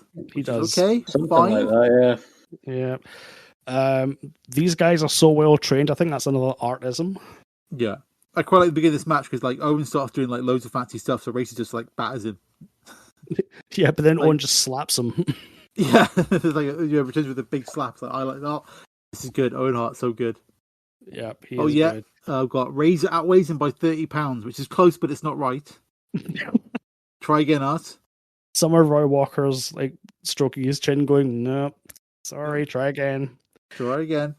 So this goes kind of back and forth. We get a Uranagi for a 2.9, and then a Samoan drop, and then our sort of protagonist for this one, the Anvil, reappears, and the question is, who's here to help? He can't be out here to help Razor Ramon, surely, but Brett's he not can't in the be ring. What on earth is going on? And what an absolute bastard! He's here to help Owen Hart. Well, what happens is, of course, Razor does the most stupid spot, which we see. He does the Razor's Edge next to the ropes. Like, what's he going to achieve there? So he gets back dropped out, and then Anvil comes down, and he's all helpful, and he picks up Razor, like, oh, you're okay, Razor. And then he clotheslines him, shoves him into the steps, throws him in the ring, and as the referee turns around, he walks off scratching his head, which I think was a great touch. It's so good. It's so good. So whistling to himself as he turns around. So after all that, Owen hits a the top big elbow elbow off the top, and then we have a new King of the Ring. Yep, as Owen Hart declares, "I'm the king." It's like, yes, you are. For the Rocket, Owen Hart. I don't believe it. Yeah, but trying to put it together, Art Donovan, but it's not that. I'll tell you what, I'm spacing out right now. Jim the Anvil Dynart was out here with Bret the Hitman Hart. We also have a very confused Art as well. He's not sure what's going on. Well, I mean, that's normal. Did we mention the fact that Anvil and Owen attack Razor with a heart attack? I was going to mention that. Yeah, press up the heart attack. Genius little touch, I thought. Genius little touch. Very, very and nice. Then the new foundation reformed. Oh, yes. And then a moment which thoroughly confused me at first. Griller's like, and now backstage with Raymond Rougeau. I was like, huh? What? Okay, yeah, I don't know where they found. Clearly, Todd given up at this point and went home. Yeah, we've had Todd on night, and suddenly Raymond Rougeau is there with Bret. Like, what? Huh? What? Well, I mean, he's back there, and basically all that happens is Bret looks at him and walks away. I think he sells it well. He's like, I've got no comment, and then walks off. I think that was a good sell. His friends just betrayed him to go with his brother, who's already betrayed him. You know, it's Well, anyway, me and Cam. Me and Cam's alternate universe. I'm quickly going to do. All right. What if instead of the Anvil, who come down to help Bret out, was indeed Stu Hart? First and then of all, what if Stu Hart turned against Bret and joined Owen? What would have happened then? I think Canada would have exploded. That would have been phenomenal, though. It would have been great. This big explosion of maple syrup. It's all over the country. Oh, well, come on, you're better than that. No, I'm not. No, I'm not. I really am. Fair enough. And then we have Randy Savage, who's he's doing his conspiracy theories. He's doing complicated maths. Yeah, Randy Savage explains what's happened for the slow people out there. I got a theory. Call me crazy, call me nuts. But I'm just thinking that Neidhart was out there in Bret's corner, and possibly the only motive that he had being in Bret's corner was to make sure that the Hitman didn't lose his title to Diesel, but he's hoping that the Rocket will beat the Hitman. I don't know. Oh, wait a minute. Is it that GIF? Was it from Sunny in Philadelphia? It's like a massive wall full of pictures and string going everywhere. And Randy's like, but what if? But what if he did this? And then I think I'll ask a decent question, and Randy ignores him. I don't know. Let me ask you a question. Randy. Did you two guys act like that in the ring when you were wrestling? Do you think the Anvil is that smart, Randy? I don't. Yeah, but the Rocket might be. Well, we're going to have to sift through all of this and find out exactly. This is the point. I think there's a bit where they kind of show them at the booth and kind of Randy's kind of turned his back to Art. Yeah. Yes, I remember. Yes, I did those that. And Art's kind of sat back but Randy, you are my friend. They really started ignoring him towards this end point. I mean, which is fair sad. Enough. Which is kind of sad in a way. You know, but he's a guest after all. And then, even more confusing, after getting Raymond Rougeau out of storage, they find Jack Tunney in a cupboard as well. Get him out straight. I wrote that. I literally wrote that. Jack Tunney in attendance for the coronation of Owen Hart. I wonder where he's been all night. He's just been in the storage box. He just realised he was office there. Things, staring at his cameras, going, we at the World Wrestling Federation. They literally just opened a cupboard, oh shit, Jack Tunney's here! Quick, we can use him tonight. We've also found Todd Pettengill because he's the one reading the proclamation. And then, just before Jack Tunney gets the chance to go and get the crown, Owen stands up and demands that the only person that should do the honours is the person he respects. And he wants everyone to call him King Owen. And he wants the Anvil to do the honours of the coronation. Yeah. And Todd's going to get down on one knee as well. He's like, down on one knee, Todd. Get on your knees, Pettengill. It's a brilliant quote. I did write Owen makes Todd his bitch. He does, yeah. And I specifically enjoyed the Anvil getting psyched up for every part of the coronation. When he gets the crowd, he's he does so well. Excitement. I was so proud of Anvil here because he's that latch to uncouple the kind of thing with the shoulder pads in it as well. That's got to be a complicated thing to do on stage in front of people. I mean, he nails it. Yeah, Anvil nails the whole steps. He's brilliant at it. So Owen gets up and he declares himself the King of Hearts. This is probably one of the best King of the Ring winners promos. Oh, absolutely. 1000%. This, Austin in 96, obviously. Probably nothing after that until King Booker in 2006. I think King Booker was the last time the King of the Ring took on the sort of moniker of the King and actually ran with it. Yeah, because you've had King Sheamus, King Barrett, King Cosmic Barrett, King. Okay, King fair Nakamura. enough. All right, King, I'm wrong. Okay, fuck off, all of you. I mean, who's the last winner of the King of the Ring? Who cares? Xavier Woods. Exactly, but people have to think about it. Wait, did he not? Oh, yeah. Was that not one of the Blood Money shows? That was on the Saudi show, yeah. Yeah. Oh, wonderful. And I'm sure Roman Reigns smashed his crown up because, he's a prick. Yeah, that was it, because Xavier Woods made such a big noise of loving the King of the Ring when he was a kid or teenager, so then wanted to win it. Nope. And then he won it, and then 3 weeks later, Roman Reigns smashes his crown. Because he's a bastard. Back to Conspiracy Randy, who's like, hey, when he said King of the Ring, did he mean Brett? Proclamation as king is to be from this day forward known as the King of Hearts. The King of Hearts. And I want you people to remember it with respect for the King of Hearts. You don't think that he meant Bret Hart, do ya? Yes, Randy. He made that was a dig at Thank Brett. you, Randy. Yes, he did exactly what his brother did last year, didn't he? There you go. He did exactly what he did. So we now cut to what they say is the main event. That's the last match, though, isn't it? Why would you have a match after... He fades to black now. Yeah. Why would you have a match with, two old people in a new generation? Yeah. Always why the King of the Ring pay-per-view? I wondered this at the time. The sheer chutzpah, the cojones of Gorilla Monsoon to say, this is the new generation. The new generation is alive and well here in the WWF. He says that loud. This is the new generation as Roddy Piper and Jerry Lawler come out for the main event. Yeah. This is the new, he literally says those words. This is the new generation. I'm like, how can you sit there and say that while you're bringing out these two literal old timers to the ring? Because he's given up. You're 0-1-2-3. There's your next generation. That lasted 3 minutes. These guys get quarter of an hour? I think it's way too long. It goes on. I think it's firmly a dull length of time, this match. The best just ridiculous. The best part of this match is the lead up to the bell ringing, because you get the King coming out, he gets the Burger King chants, he gets a random shout out to the governor of Baltimore, and then Roddy Piper comes out in full Braveheart mode. Yeah, as a kid watching this, I really wanted to see Piper back in action, but I just thought Lawler was such a lame opponent. It's like Lawler was always really lame. It's like he's got to fight the Warrior King of the Ring in a few years' time. It's like, what's the point? He's not going to win, and it's like the same thing here. He's like, I would have loved to have seen Piper beat someone more meaningful in this match. Don't ask me who, because it was quite thin, the roster at the time, but I would have liked to have seen that better. Or just don't put them at the end. Like, why this is the main event makes no sense. Well, I feel I've got to clear up a little problem here, which I think is back to our friend again, who I think makes a fantastic point in this.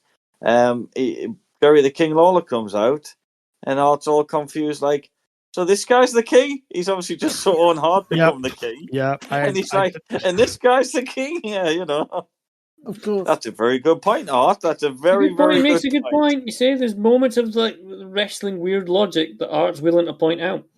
Just pops that balloon straight away. But why is he the king? Because we just crowned another king. What's going on?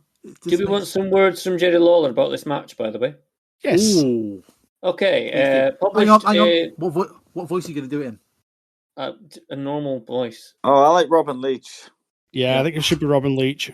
Robin Leach. Okay. I could bust out Phil. Remember to cut in the Lifestyles the Rich or Famous music. Okay. Now.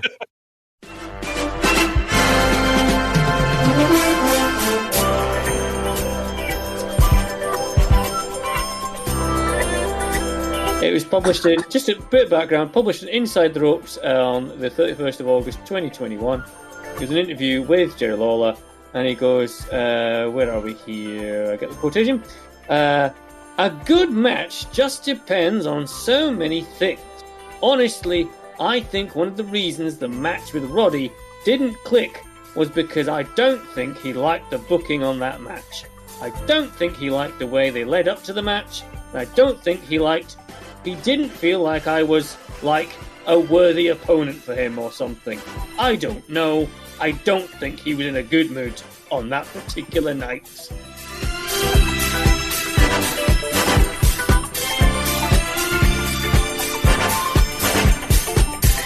I wouldn't be either wrestling Geordie King Lawler, to be honest, but Well, there you go.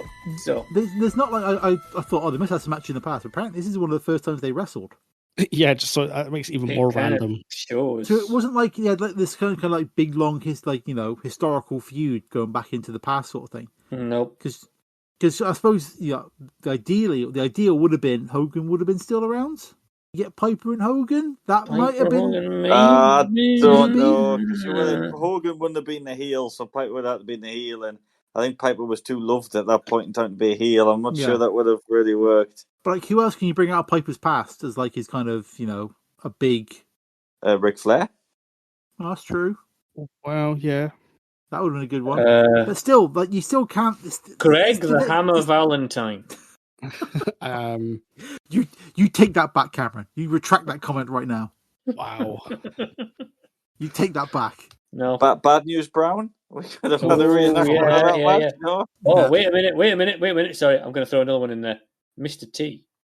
Oh, lordy. I would have liked that one. I'll check out real one right now. Why not?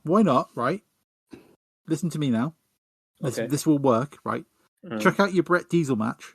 Yeah. Piper comes back. Right. Has never won the belt. Mm-hmm. Wants the belt off Bret Hart. Right. And we basically rerun the WrestleMania 8 feud, but with a decent build-up. There's your main event. And the old generation.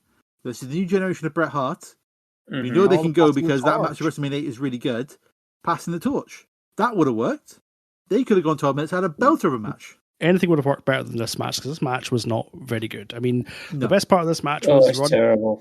Roddy Piper, and I'm not going to repeat what I wrote my notes about this individual that he came out with, because... Mini Piper is what I refer to him as. I wasn't keen on it, because obviously the guy seemed to come out and do Piper impressions on Raw, whatever it was. Yeah. And then all of a sudden, for no reason, he just switches allegiances to be in Piper's corner.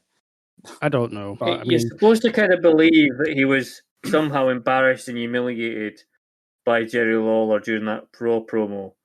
But then... But he was doing the voice and dressing up. He was the one that went the along Lawler with it. forced him to do all this stuff. Yeah. I don't know. To the point where Piper's like willing to cover him with his body to protect him, like he's like, getting shot or something. Yeah, it's just a bit... I tried to Google what that kid's name was and where he is now, and I couldn't find anything on him. My guess is name, I'm not sure. Location, probably underground. You're harsh. I mean, it was like that kid grew up to be Enzo Amore. Yeah, I was like kind of going, is this like this kid grew up to be Zach Gowen? I hope he didn't grow up to Enzo Amore, because that didn't work out well either. This kid grew up to be Rob Van Dam. Imagine that. I wrote nothing for this match apart from the fact that Piper hits a suplex and gets the 3 in. Mercifully ends the match. The referee does a slow count. I know he was down for a bit, but they didn't need a slow count. Just get over and done with. Terrible. Yeah. The whole thing is just absolute bobbing to the highest order. I'm aghast. I'm just aghast this is the main event. I'm still shocked. It is a weird... I can understand this if it was halfway in the show and you had something more to lift you at the other end. Obviously, in an ideal world, you maybe would have had Brett Diesel on last, but then you couldn't have had the Anvil thing for the for Owen. So you would have probably had to go on this match in the middle, then the Bret Hart Diesel match second to last, and then the final of the King of the Ring, and have Owen's coronation being the final thing on the show. And those two matches being closer would have made Anvil's weird turn make a bit more sense, maybe? Maybe. It would all be... Maybe. Yeah, it would have been in a sort of similar sort of time scale. Art then. So my final, how much does this man weigh count, got in at 10. How much does that guy weigh? How much does this fella weigh? How much does he weigh? How much does he weigh, Tatanka? How much does this fella weigh? How much does this guy weigh? Hey, don't get on his arms there, Art. Huh? 600 pounds plus. Which isn't as many as people make out. Yeah, they make you think it's 100 or something. People will sit there on the internet and say that that's all Art says during this entire show. No, it's not. No, so, 10 and a 2 3/4 hours long show. All right, okay. And in my brain, I'm comparing him to Ernie Ladd, but at least you can actually understand what Art was saying. What he's saying. Yep. I enjoyed Ernie Ladd compared to Art Donovan. Here's the thing, though. Here's the thing. I enjoyed them both. If we're gonna and Alan may have discussed this in work, defending Art Donovan during this show, right? It is refreshing. We think in a 2023 lens to go back to this show, where every single show that's on you watch now for wrestling is always met with a certain section of the internet, like having shots at it. At the minute it's like AEW just had like the biggest wrestling attendance, certainly on UK soil, if not certainly up there with worldwide in modern times. And you still got people sat there kind of going, they never had 82,000, they had 76,000 at most. And it's refreshing that Art Donovan in this show is a guy who obviously hasn't watched wrestling before, but during the show's duration gets into it, and at the end feels like he's really enjoying it. And it's kind of like the magic of wrestling is kind of carrying him away. He's agog. He's amazed at the end of this show. He's like in wonder at what he's just seen, and it's a lovely thing to witness. I agree. I think it's like, when did they hire him? How much notice did they give him, and how much training did they give him? Because he's clearly not a fan of the product before he got there. Yeah. So it's like he doesn't know what he's commentating on. Part of me still thinks he thinks it's kind of real the way he's carrying on. Yeah, it's a bit of a debate. Like, did they tell him it's predetermined, or did they just let him roll with it? Yeah, they might have let him roll with it. Like, he seems genuinely concerned about the guys in the ring and like how what they're going through and stuff. Yeah, which actually it's like when he's like talking about Tatanka and all that, he's like, these two guys are killing each other here. It's like kind of going, well, yeah, that hypes up. It's a real fight and should be. Yeah. It should be portrayed as a real fight, and him getting a bit like a little bit pearl clutching. Oh, think of the children, but it's like it's great. It's something a bit different, and I feel kind of sorry for him because at the end, Monsoon and Macho Man are basically just ignoring him just to get through the show, and it's a bit wonder, like, all right. During this period, is this like, would Vince have been on the mic backstage in their ears? Probably not for this one, because he was on the steroid trial, because it's the whole reason Art's there is because Vince isn't. That is true, actually, yeah. Well, of course, it was neck surgery is the official reason. Oh, of course, yeah, neck surgery. Mm-hmm. And apparently he had it done, in some circles, they say, so he could appear in court with his neck brace and get sympathy. Well, yeah, exactly. A cynic would say. A cynic would say. Yes. But no, that's, from me and Al discussing it at work, we think Art Donovan does not deserve the bad rep he gets for. So you listen to some reports on this show, and it's as if he's ruined the entire show. It's like, no, I think Jerry Lawler and Piper do that quite adequately. Yeah, they more than bring the show nearly. Down. They nearly bring the whole thing down. Before this, it was like the kind of thread of Owen Hart through it made this a really good show. Yeah, and you get to the finish. You get to the finish, and then there's a whole other match that doesn't need to be there. Exactly. Agreed. I mean, as far as the tournament goes, I think it maybe just shades 93, because 93 is all about Brett and Brett only. Yeah. And it's the Bret Hart show. As things should be, yeah? Well, exactly. Whereas from an overall 8 people involved in a story, the 94 tournament's a better watch overall.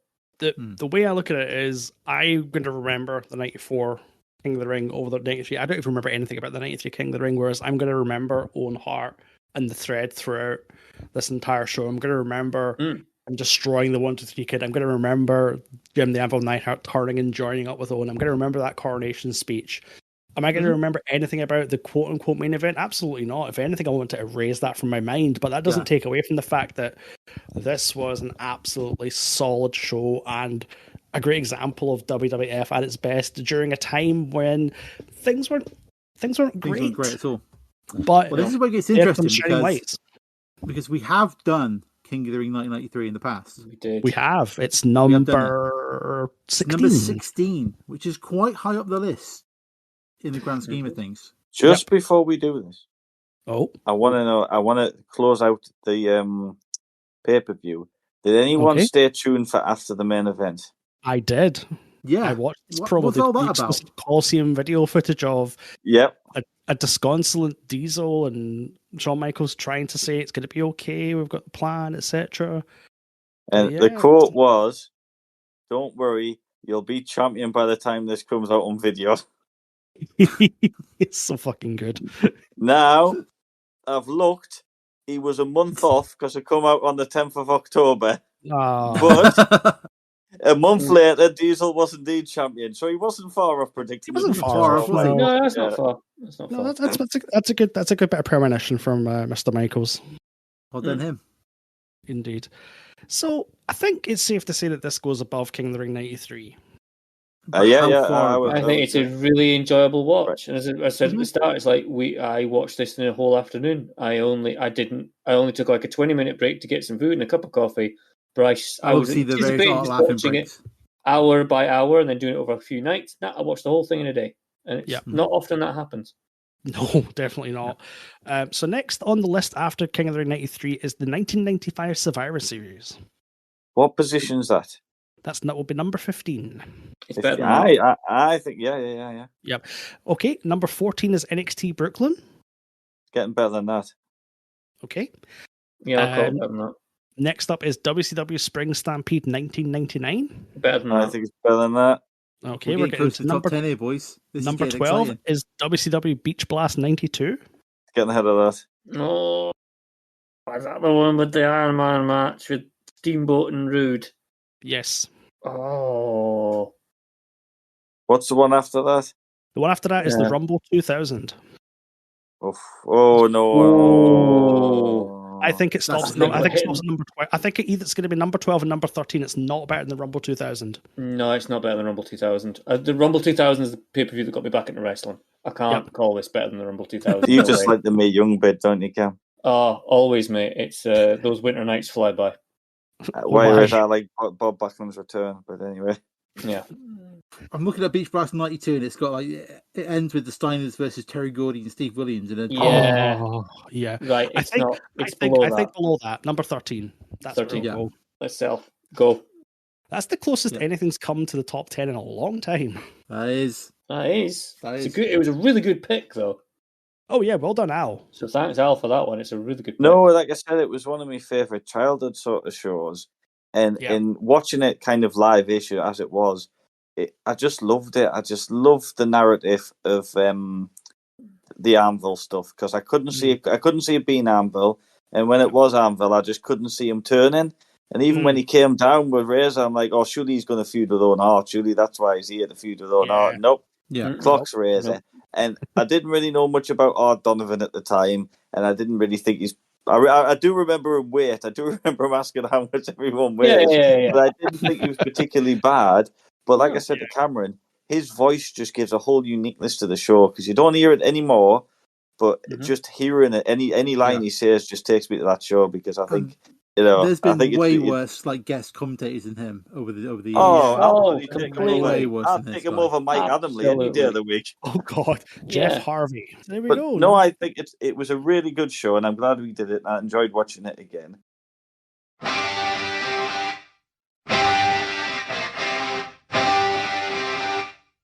But who is next?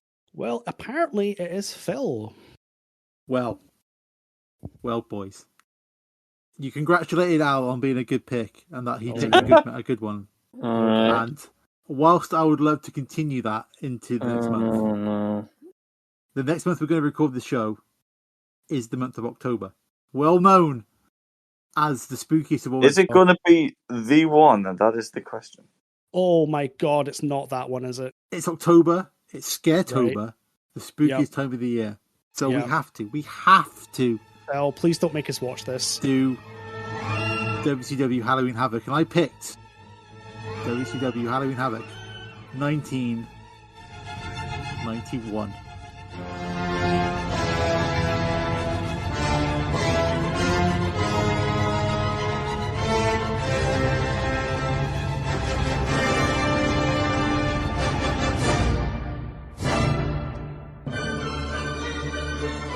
It's the one. It's the one. Oh no! Abby gets barbecued live in pay-per-view. It is Halloween Havoc for the which will come out. Let's have a quick check. It'll come out just before Halloween. Okay. So for the spookiest night of the year, you will be able to listen to the Conquistabores discuss the spookiest pay-per-view of all time with Halloween Havoc 1991. I give you a greater pick than that? Yes. Is this a good pick? No. Is it good for October? Yes. Yes. Okay. It's also, I would like to point out one of the matches is Bill Kazmaier, former World's Strongest Man, against Oz.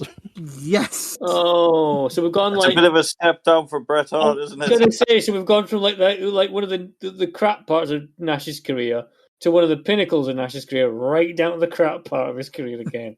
Brilliant. You're welcome, guys. You're welcome. Thanks. Who's the following pick? I think it's a round table after that. Let me check. Good, because I'd seriously object to having to sit through December to Dismember. Or was that the one after? Whatever it is.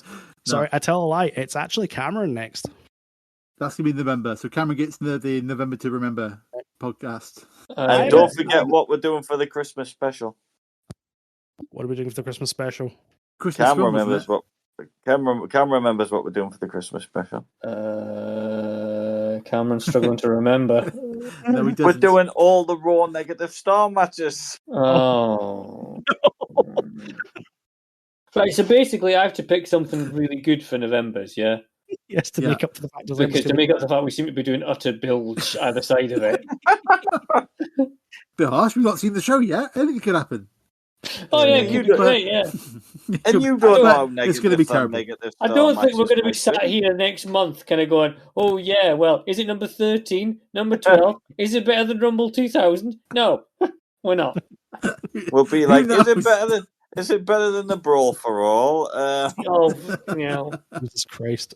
Syphilis is better than Brawl for All. Wow. That was places I didn't expect. What I would like, Cameron, though, if I can make a request, is that in keeping with the spirit of the time, if you could pick a November pay-per-view, that would be good, because it would just kind of continue the monthly theme on a little bit. So you'd want a Survivor Well, he's pretty much got Survivor Series, hasn't he? You can't have anything else, really. I mean, I would like to put forward a suggestion for our Christmas Day special, because obviously we're going to have the round table with the negative star matches, but our live Christmas Eve special again. Yeah, I really enjoyed our watch along last year of No Holds Barred, and I think in keeping with the season, we should go back to a time where film was innocent, film was harmless. I said I was innocent then. I was getting confused. I did think it was like you saying Phil or film. No. But I think we should go back to a time where Santa had muscles. That's too far. Now, I've got a feeling that you're going to be begging for the Raw negative star matches now, aren't you? Oh, no, we're doing this as well as the Raw negative star matches. Oh, my God. We mightn't see it in the new year, yeah. Also, just put in there, just for the planning, if we're doing a sort of production meeting live on a podcast, then we have to bear in mind that next year's our 10th anniversary. Oh my God. How have we done this for 10 years? I don't know. Well, we have. We've been doing it for 10 years. In some patches, fairly irregularly, but lately, a lot better. Yes. There you go. That was a good show. Next one's going to be a terrible show. Oh, God, yeah. It's not going to be good. I take full accountability for, clearly. Do we want to quickly draw straws or lots for who's going to die / get sacked from wrestling companies in the next month? Elias. Oh, what sacked? Oh. What release did we? There's lots of rumours of releases going on, aren't there? It's going to be like a Jason situation where they forget they've employed him and find him in a cupboard. Well, I think it'll be fine, because if the sack Elias, they'll probably keep Ezekiel on. Yeah, possibly, yeah. It'll be right. There's always like a shock one, isn't there? There's always like one you're like, oh, Jesus. R-Truth. Ooh. That's an outside bet, that is. Akira Tozawa. He probably wants to go at this point. Probably. They're going to also get rid of... Was it who's gone? What are they called? Grizzled Young Veterans, sorry. Grizzled Young Veterans are gone. Still the best wrestling merchandise table I've ever been to in my life was the Grizzled Young Veterans. because I just remember Zach Gibson looking at James Drake from across the bar when I handed them 20 quid for one of their t-shirts, and it just like Zach Gibson's just going, James, get over here! This punter's bought one of our t-shirts, and he needs a photo.